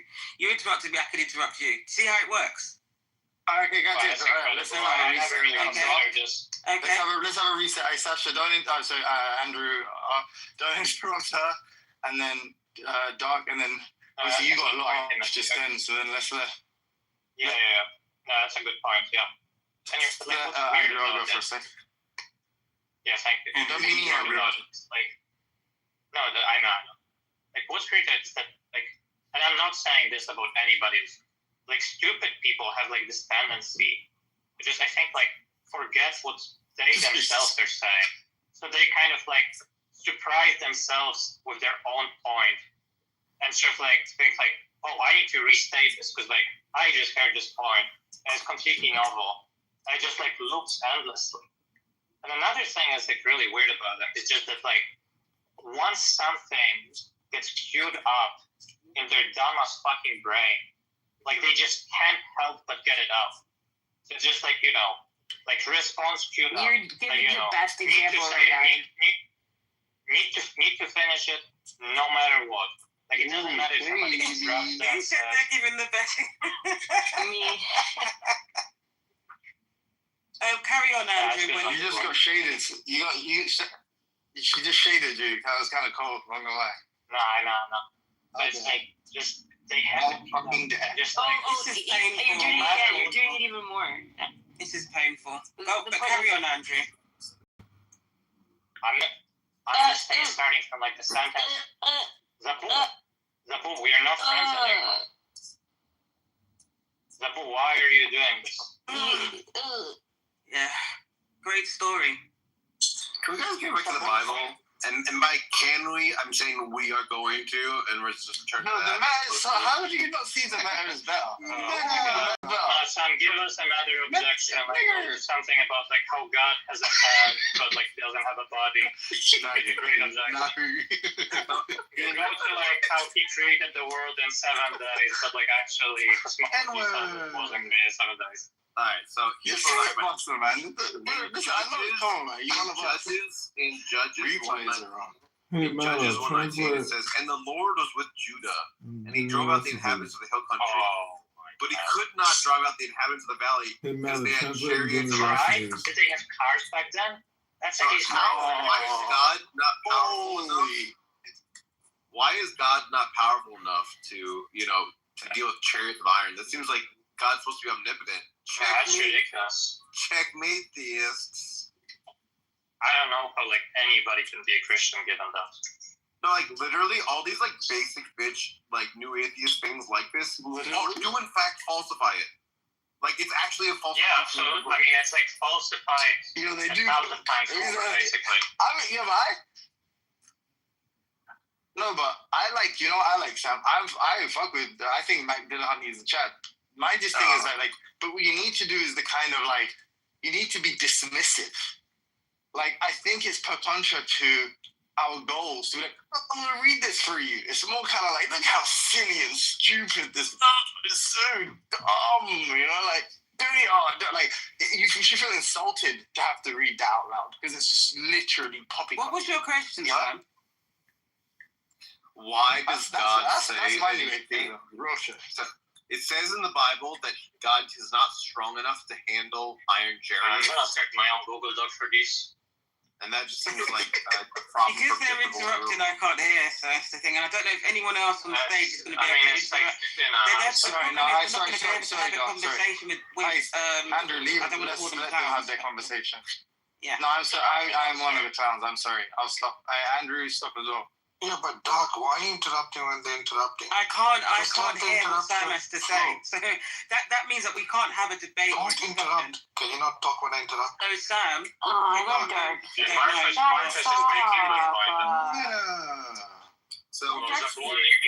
any credit with me left, sorry. So when it comes to, this is an old Arab proverb that when you bring a clown to a palace, he doesn't turn the clown into a prince. He turns the palace into a circus. So Andrew and Timothy here are turning this place into a circus because of their I just tried to get it back on track. I just tried to get it back on track. You just said that you guys have a conversation. So wait, I just literally said the opposite. Wait, this is Luke. Wait, I'm doing the Bible. This is Luke 1. Luke 1. Many have undertaken to draw up an account of the things that have been fulfilled among us, just as they were handed down to us by those who from the first were eyewitnesses and servants of the word. Wait, how can you serve the word?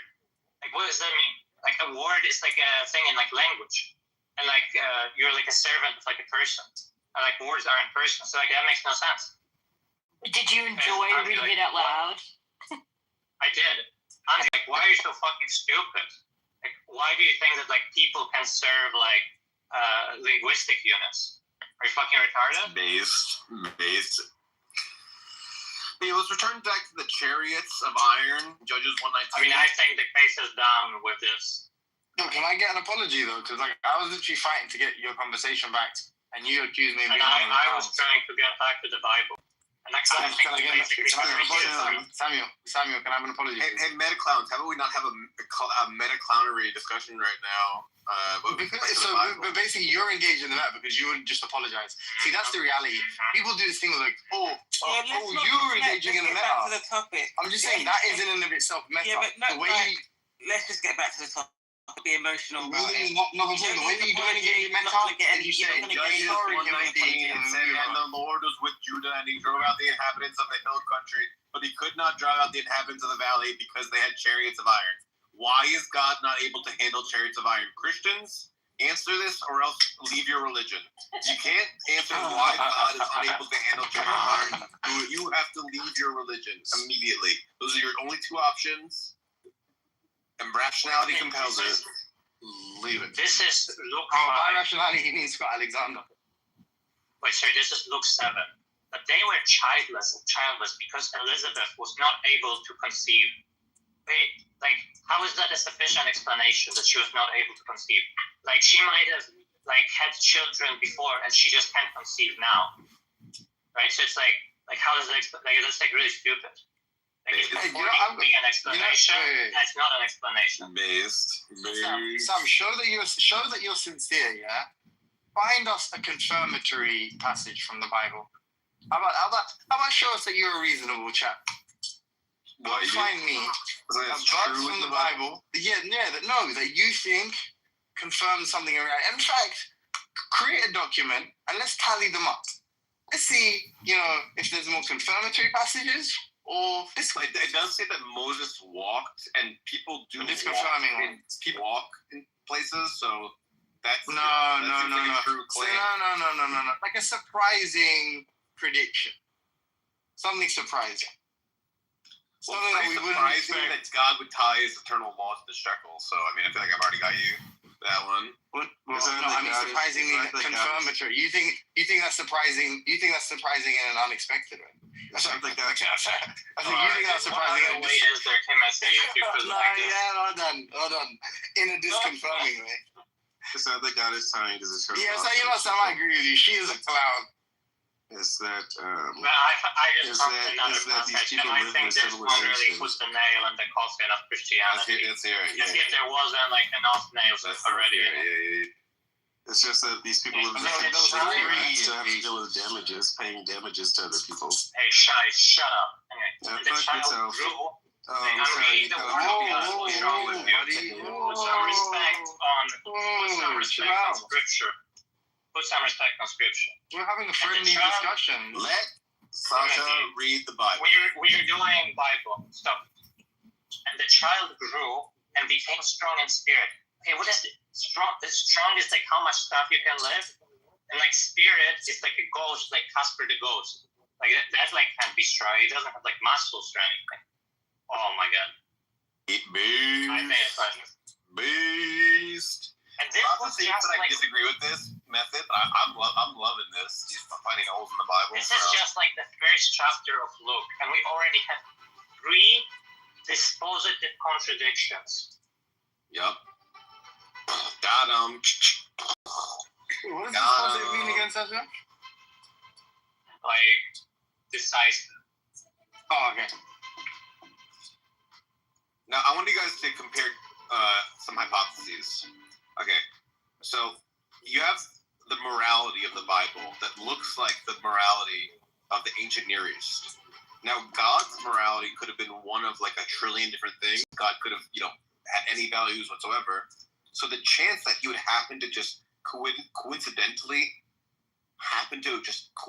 agree with ancient Near Eastern values is pretty low, and it's much more likely that ancient Near Eastern people are just writing down their values than that the creator of the universe, just out of the trillions of possibilities, happens to just agree with those values. That's pretty unexpected. Any Christians want to deal with that one? Because that's not a trivial point. It's actually like, I don't know, just settles the matter. I mean, I was thinking they could say something like, hey, like you shouldn't use like this naive principle and that. I mean, I don't really know. But that's what I think the Christians would say. That's what the Christians say, but you agree.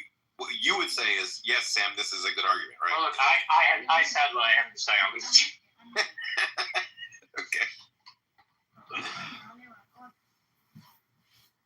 So, wait, okay, this one is ridiculous. So they hurried off and found Mary and Joseph and the baby who was lying in the manger. How is a baby lying? Like, babies can't even speak. It's so stupid.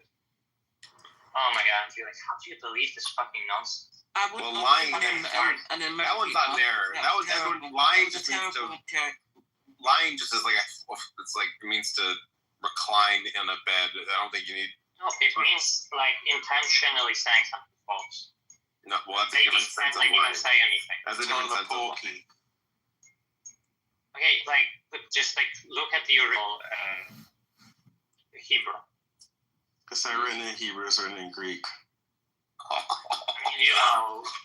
Whatever, right? But like, you go Carlton, another Carlton from the grave.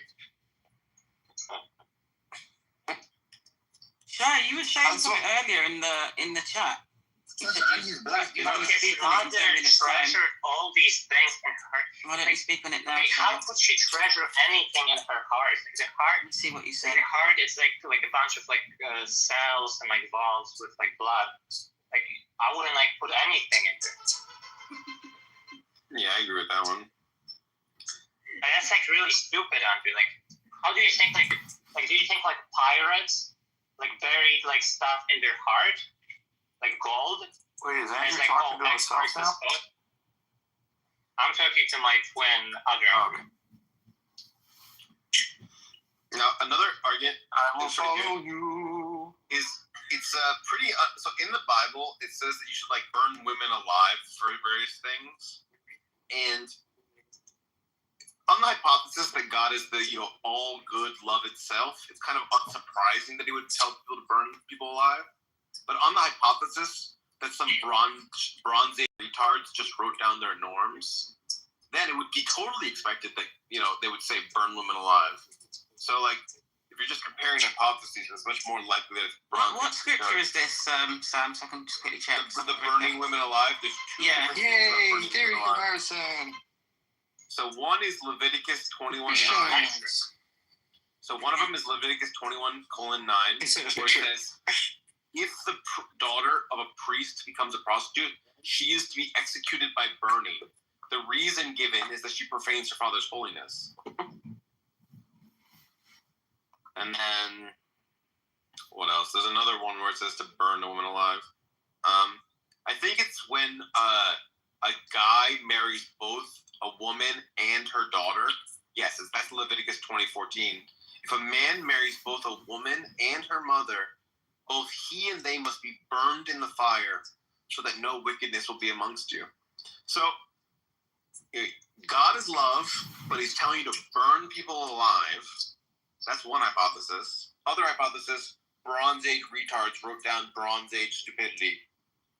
I feel like Bronze Age morons is a better hypothesis, guys. I mean, it's me, I don't know.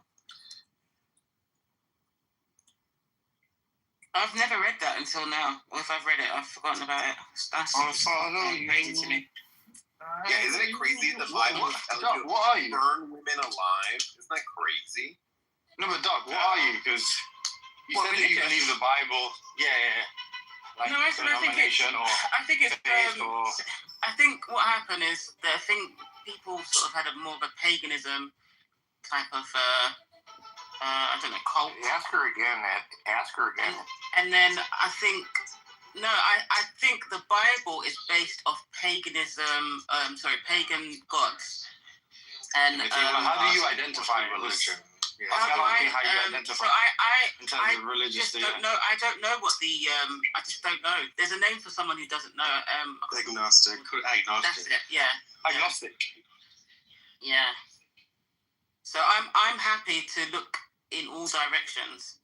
So when you came up, you yourself were like a believer, like you believed in the Bible.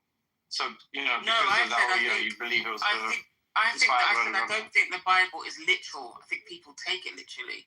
I thought the Bible was messages just of sort of enlightenment. So if you decode it, it's basically all the same stuff that you'd read in like Buddhist books or texts or things like Hinduism and stuff. The same sort of thing. I think it's about enlightenment.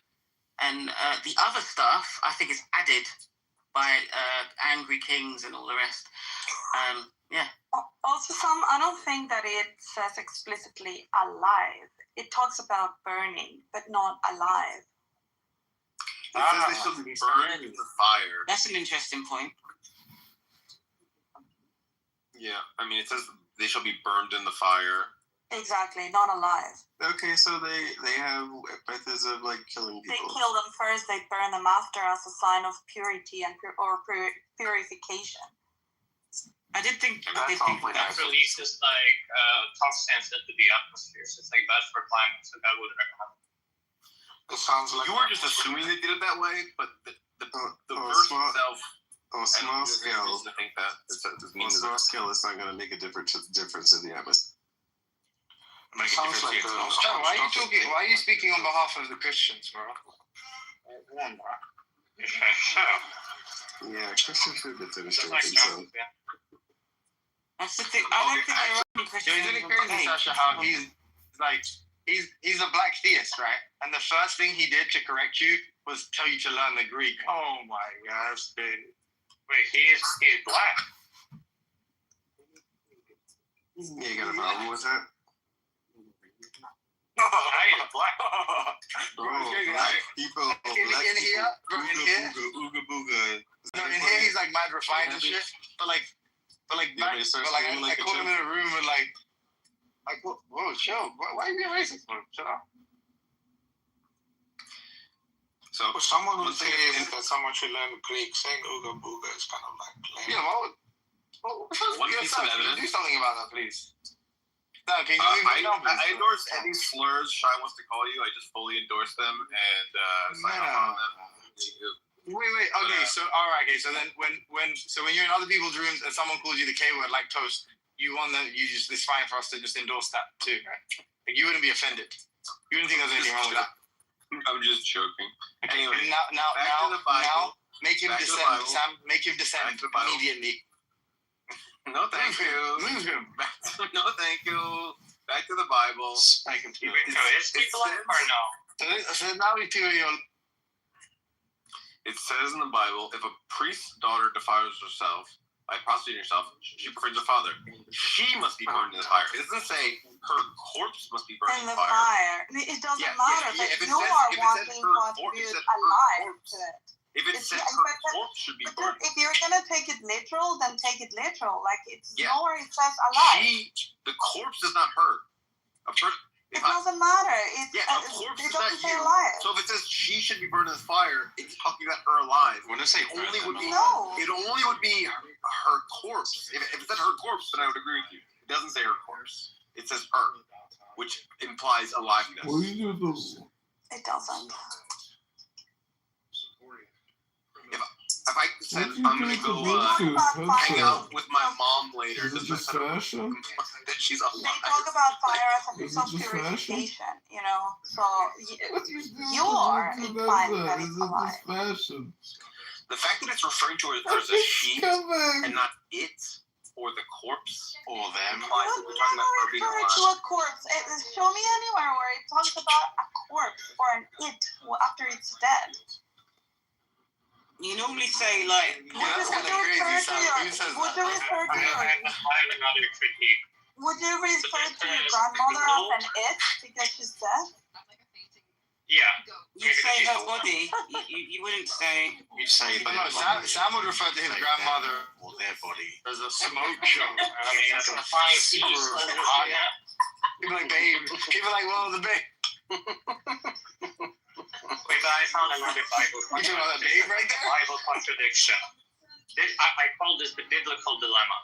Okay, so this is Luke 6:43. Okay, it says, "No good tree bears bad fruit, nor does a bad tree bear good fruit." Okay, like if that's like a synthetic claim, it's like false, and if it's analytic, it's trivial. And like, why is God like putting trivial stuff in the Bible? It's like a pincer argument. It's like, symbolic. Again, is it analytic or synthetic? It's a symbolic statement. Okay, you're not answering. I don't want to talk to you. So it's not literal. That's basically what I'm saying. I think it's analytic. Andrew, I think it's analytic. Yeah, okay, that's trivial. It's trivial. And then I think it's trivial. I agree. And then the Bible. Yeah. It's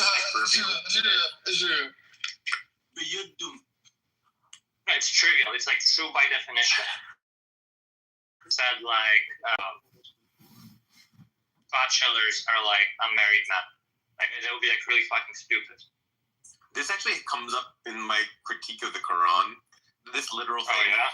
So here's what happens. So in the Quran it says the unbelievers will not respond to you even if you warn them. And I'm like, okay, well that's just false. Some unbelievers do respond to your warning, so that's a false statement. And they go, oh well, we're only talking about the unbelievers who don't respond to it. So you're saying people who don't respond to warnings don't respond to warnings.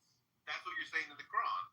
And they go, yeah. And I'm like, that's retarded. And I get a good response for why it's not a retarded thing, honestly. Okay, Andrew, what's your view of the verse? Is it like set of analytic or synthetic truths?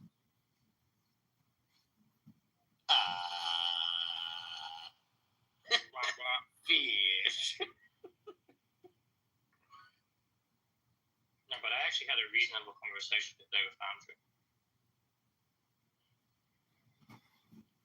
So it's like Andrew has this like crazy view that if God tells you that like rape is good, then you should think rape is good. And like I explained why that's false. But God knows everything, Bubba, and He's omniscient and all good. So if He tells you, you should just believe Him. Right, Bubba? Yeah. And then I gave a reply. And like Andrew's, oh my God, I never thought of this. Oh, that if God turn Andre into an atheist? If God has the power to do anything because he's omnipotent, can't God convince you 2 + 2 is 5, and then you should believe it? I It doesn't follow that I should, I will. Like, because he can make me do it. Like, by force doesn't mean that that's what I should have done. Yeah. I agree with that. What do you think? If I did come to my a person who I thought was a true epistemic superior, as in like God, I would just believe him on anything he told me. Pretty much. I think like even things like 2 + 2 is 4 or 5 or other. Like I would just like okay. The problem with that is that like to actually go from like, oh, he is like an epistemic superior and he said this, so I could believe it.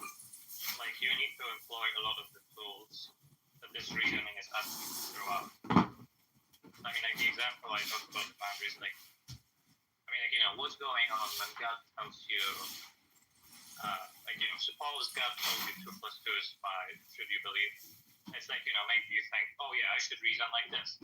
Anything God says is true, and God told me 2 + 2 is 5, so therefore 2 + 2 is 5. It's like, okay, there what you're implying is something like modus ponens or whatever, right? Like modus ponens plus universal instantiation. Like, okay, but then like how should you reason about the following case?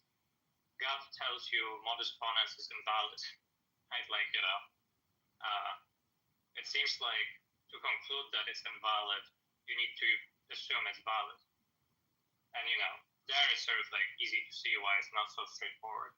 But I think this actually generalizes to like a lot more like a priori space. Yeah, I can see the point.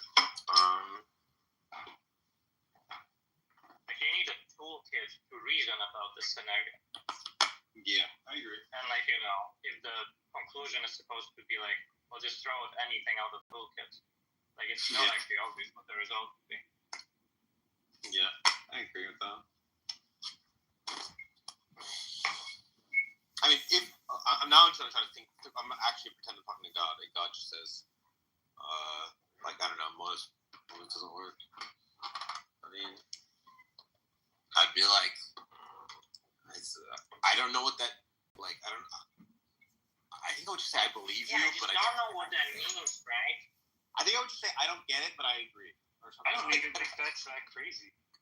Like that it doesn't hold every time.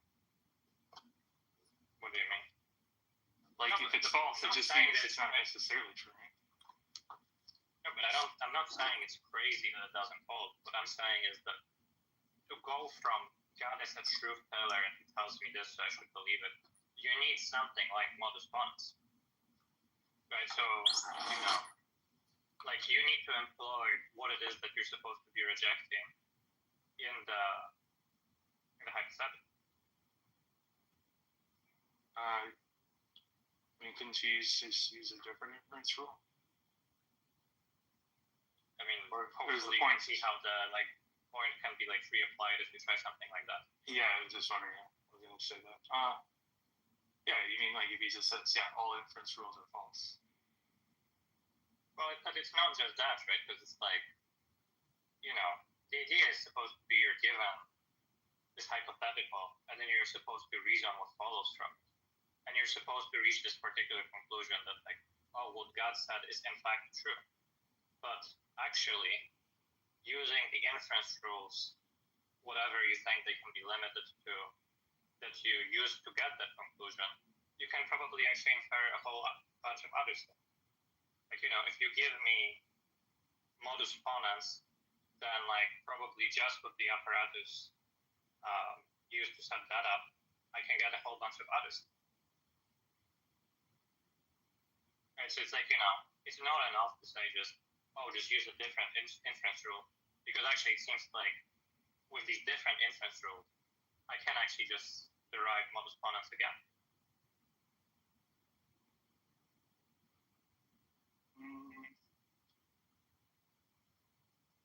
Well, if he says, what if he says you can't reason? Yeah, I mean, then it doesn't seem like I should say anything in particular in this scenario. Yeah, I mean, is that basically kind of capturing the goal of what you're saying? Or are you trying to... No, I think that does capture it. I mean, sorry, maybe I'm misunderstanding them, but I mean, I'm saying that, like, somebody wants to push you that you need to accept this because God says it. Like, to actually do that, you need to reason through the scenario. And I'm saying, if you're reasoning through the scenario, you need a bit of, like, other machinery that, might actually give you, like, oh, actually, you should reject what God is saying. Like, you should think what God is saying is false. Yeah, I think that's generally right. I mean, basically, the way I would imagine is, like, if that guy said that, I would just say, that guy's not God. But my point is, since I'm using modus ponens to reason about the scenario, to, like, reach my conclusion, another conclusion I'm able to reach is just modus ponens is valid. So, I mean, it seems like I can actually reach both. And now we're at explosion or something. I don't know. Oh, are you suggesting what you should do? Sorry, what? Are you proposing, like, what we should do in this scenario? I mean, I'm more inclined to say I wouldn't believe God. Right? Because, like, either way, we end up in an impossible scenario. It's like, okay, I think it's easier for me to make sense of the idea that God told me something false or whatever than of the idea that 2 plus 2 is 5 or something. So, that's what I would give up first. Wouldn't that be the same thing me saying that's not God then? If it's ex hypothesized that guy always tells the truth or something. Well, no, it's not like this. Like, if the question is what should you believe in this scenario, like, what I'm saying is, like, you're describing an impossible scenario, and to the extent that there is, like, any non-vacuous answer to it, like, here's what I think is, like, a better candidate. I'm not just saying, like, well, what I think is actually going on then is that, like, there's some mistake. Like, I'm engaging with the scenario, as impossible as it might be, and then I'm just telling you, like, okay, here's what I think happened in that impossible scenario.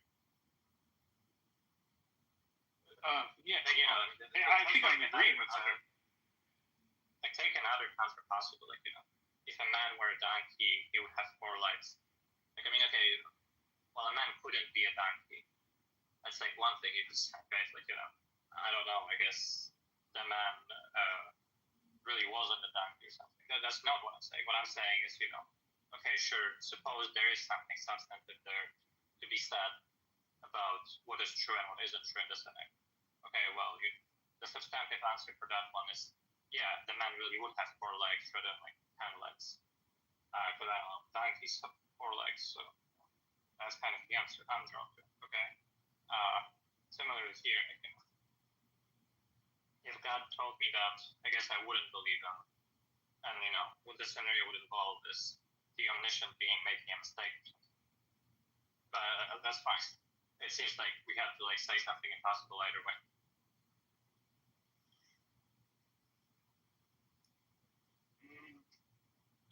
I've toyed around with the idea of, like, are there times where I should just not trust any of my faculties and just say, listen, none of my faculties are reasonable, and I have no reason to believe anything versus anything else, and then just I'm completely in an epistemic black hole where nothing I believe, including that this itself, should I believe with any reason. And I'm saying, like, maybe I don't think I should, like, ever, like, for pragmatic reasons I should ever get there, but, like, if I was, like, freezing doesn't work, then I think I'd be forced to be in that epistemic black hole because I, like, can't doubt that that's God talking to me and that he's omniscient and all that stuff. And so then I'm now forced to... And once your reasoning collapses, like, it seems like you're still going to be believing stuff. And you can still ask yourself, okay, well, or sorry, just somebody in your state with that experience might still have some, like, requirements of rationality upon them. I think when maybe what you should believe in this scenario is like, oh, I just imagined this or something. I don't think that you should ever get to the black hole, but if God forces you into the black hole, then you're just there. And then I don't think that there's no more like rationality. There's no reason. There's no, even you believing stuff isn't evidence that it's true or not, because all of your faculties are broken. And then you're just kind of like epistemically fucked, but you're there now, because. I mean, it seems like this would just happen normally. Like you could think, there's this drug that just like fucks up your brain forever. And like, I don't know, maybe you were led to believe that you took it. And, that could just happen. I mean, I wouldn't think that person is just like forever out of bounds with rationality. Oh, I do. I think they're just permanently cooked.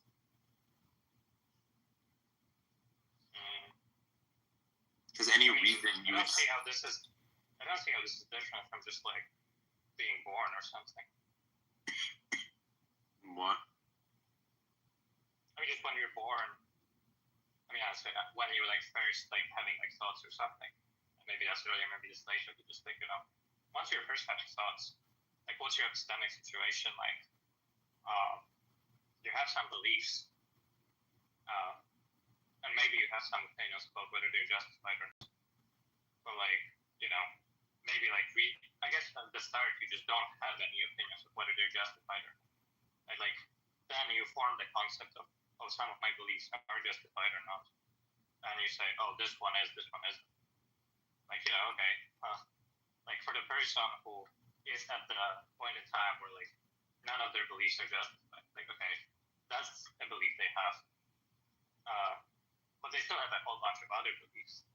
It seems like what they could start doing is like what the person who first started like, characterizing their beliefs in terms of justification, like just like, oh, I think this one's justified, this one's not. So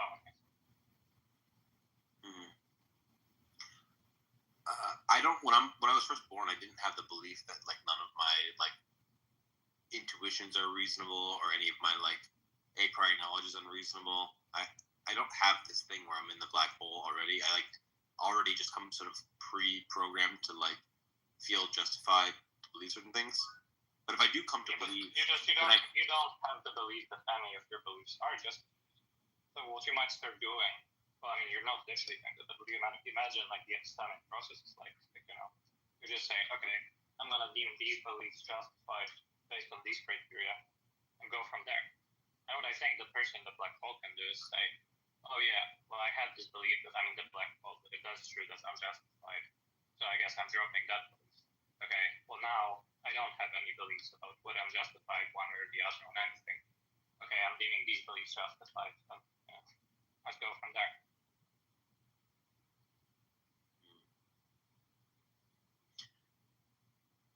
Where are we now with the debate, discussion? We're talking about if you came to believe that all of your cognitive faculties, so your ability to reason either logically or probabilistically or make inferences, if all of that was broken, if you came to believe that all of that was broken, it would seem to undermine your own belief that you came to that conclusion.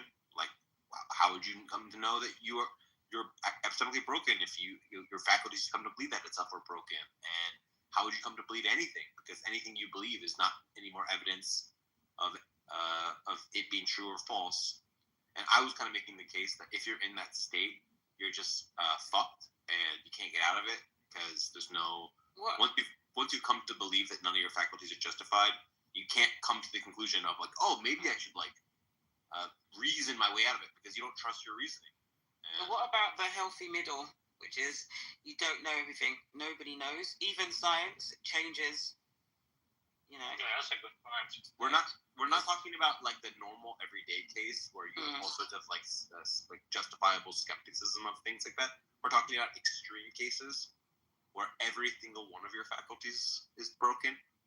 And what do you do in those situations? It's a very extreme hypothetical, but it's like. Are you talking about someone who has extreme self-doubt? They just doubt everything that they think, everything that they see.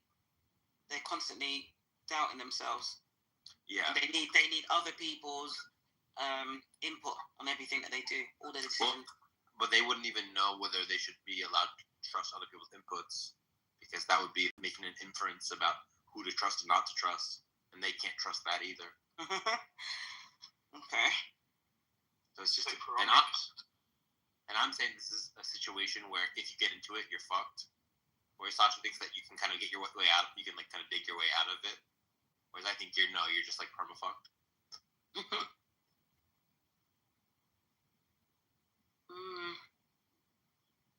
Okay.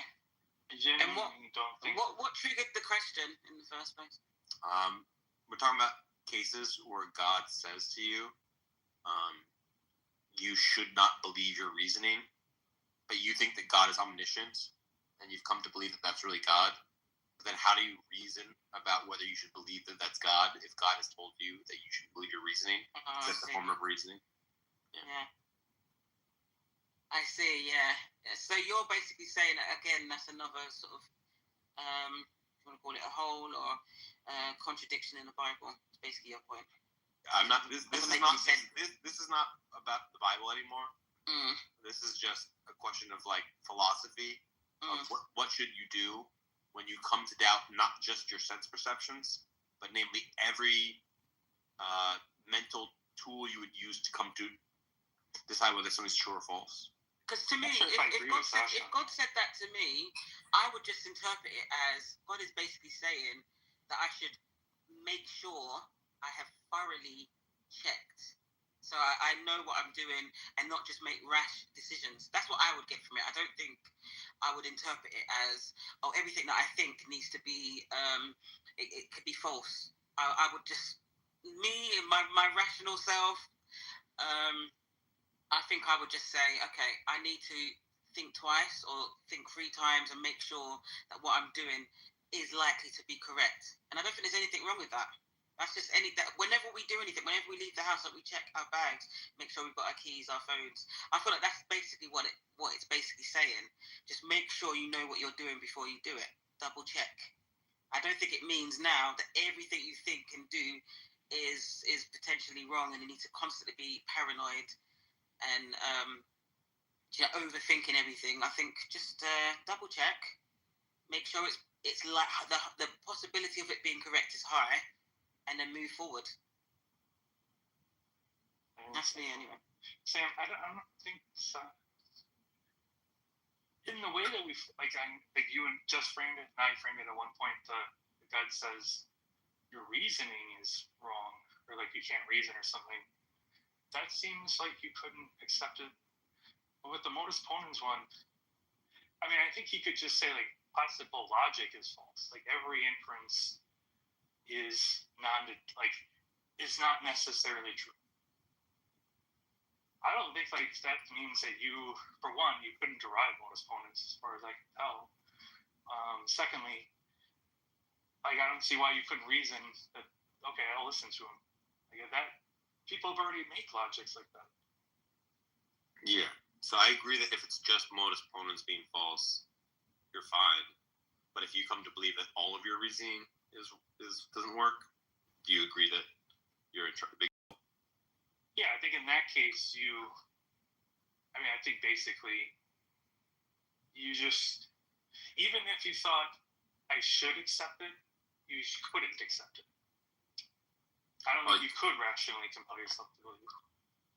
Oh, I think a person could be psychologically disposed to be in this epistemic black hole, but I don't think they should do it. Like, I don't think it's reasonable to ever conclude you're in the black hole. I think it hit someone in the head. Yeah. Well, I think if God could, by his nature, through his omnipotence, convince you that he is God and omniscient and omnipotent, and then also he tells you that all of your reasoning is flawed, well, then you kind of are just in the black hole. No, I don't think that. You don't think? Okay. So, but you can't help believing that God is omniscient, and because God forced you to believe that he's omniscient and omnipotent, and then he just says all of your reasoning is flawed. You cannot trust any of your reasonings. Why are you not in the black hole? Well, because that's not stipulating a lot of other things that you could dispense of. One is you could just believe both.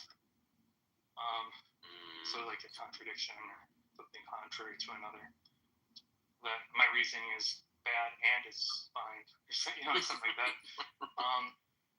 So like this is kind of where we have to add the stipulations in, because this is why I asked Sasha. It's like, well, I don't feel like why it would be problematic for me to just conclude that that's not God. Well, okay, well, X hypothesis, that is God. It's like, well, I mean, what else are you building into this scenario? Because I think a lot of people are building into the scenario that they can read it. That's the whole point of asking someone a hypothetical. So if we're building into the scenario, you can reason. That's the point of the question, is to reason about it. It's like asking, okay, reason without your reasoning. Go ahead. I think it's more asking you reason about the condition where you've just figured out that you can't reason anymore. But to be clear, I agree with this idea. Like basically, what I think is going on is there are explicit stipulations, like God tells you X, Y, Z, and then there's like the implicit stipulations, like logic, math, and so on. But and so like basically what I think you need to do is just reject one of the things that were stipulated, which you wouldn't do for a normal hypothetical. But because the hypothetical is impossible, that's what you're forced to do. So I mean that's like my idea. Yeah, I think that is typically what people would do. But I did mention, I don't know if you heard this, I was like, you could actually just accept both and just take on the contradiction, unless like that's already stipulated too, that you can't. But then it's like, well, contrary. I mean, like, you're not committing yourself to contradiction, or you're committing yourself to is that the scenario applies both P and not P. But we already believe that something. Right. Supposedly in the scenario you might end up like that. Yeah, but like the scenario entails a contradiction. The scenario is contradictory. Right. Yeah, and then you might say, well, okay, I guess contradictions are true.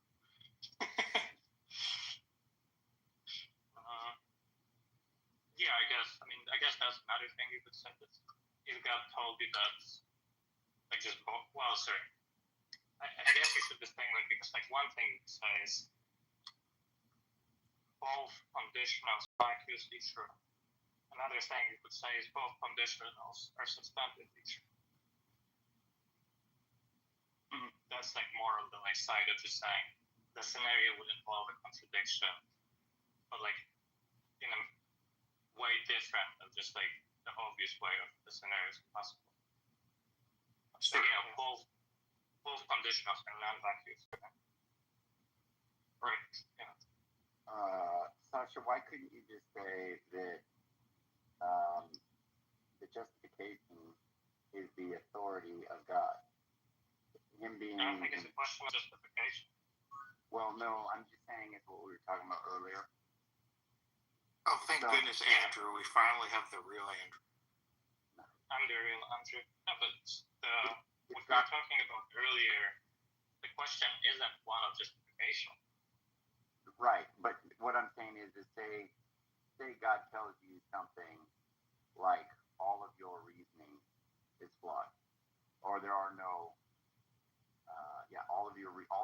all inference rules are invalid. Yeah, and then you just say that upon the divine, just the authority of God Himself being infallible, He's stipulating, or He's telling you this is true. And so it's just upon that, even though none of it's not the statement of what He's saying.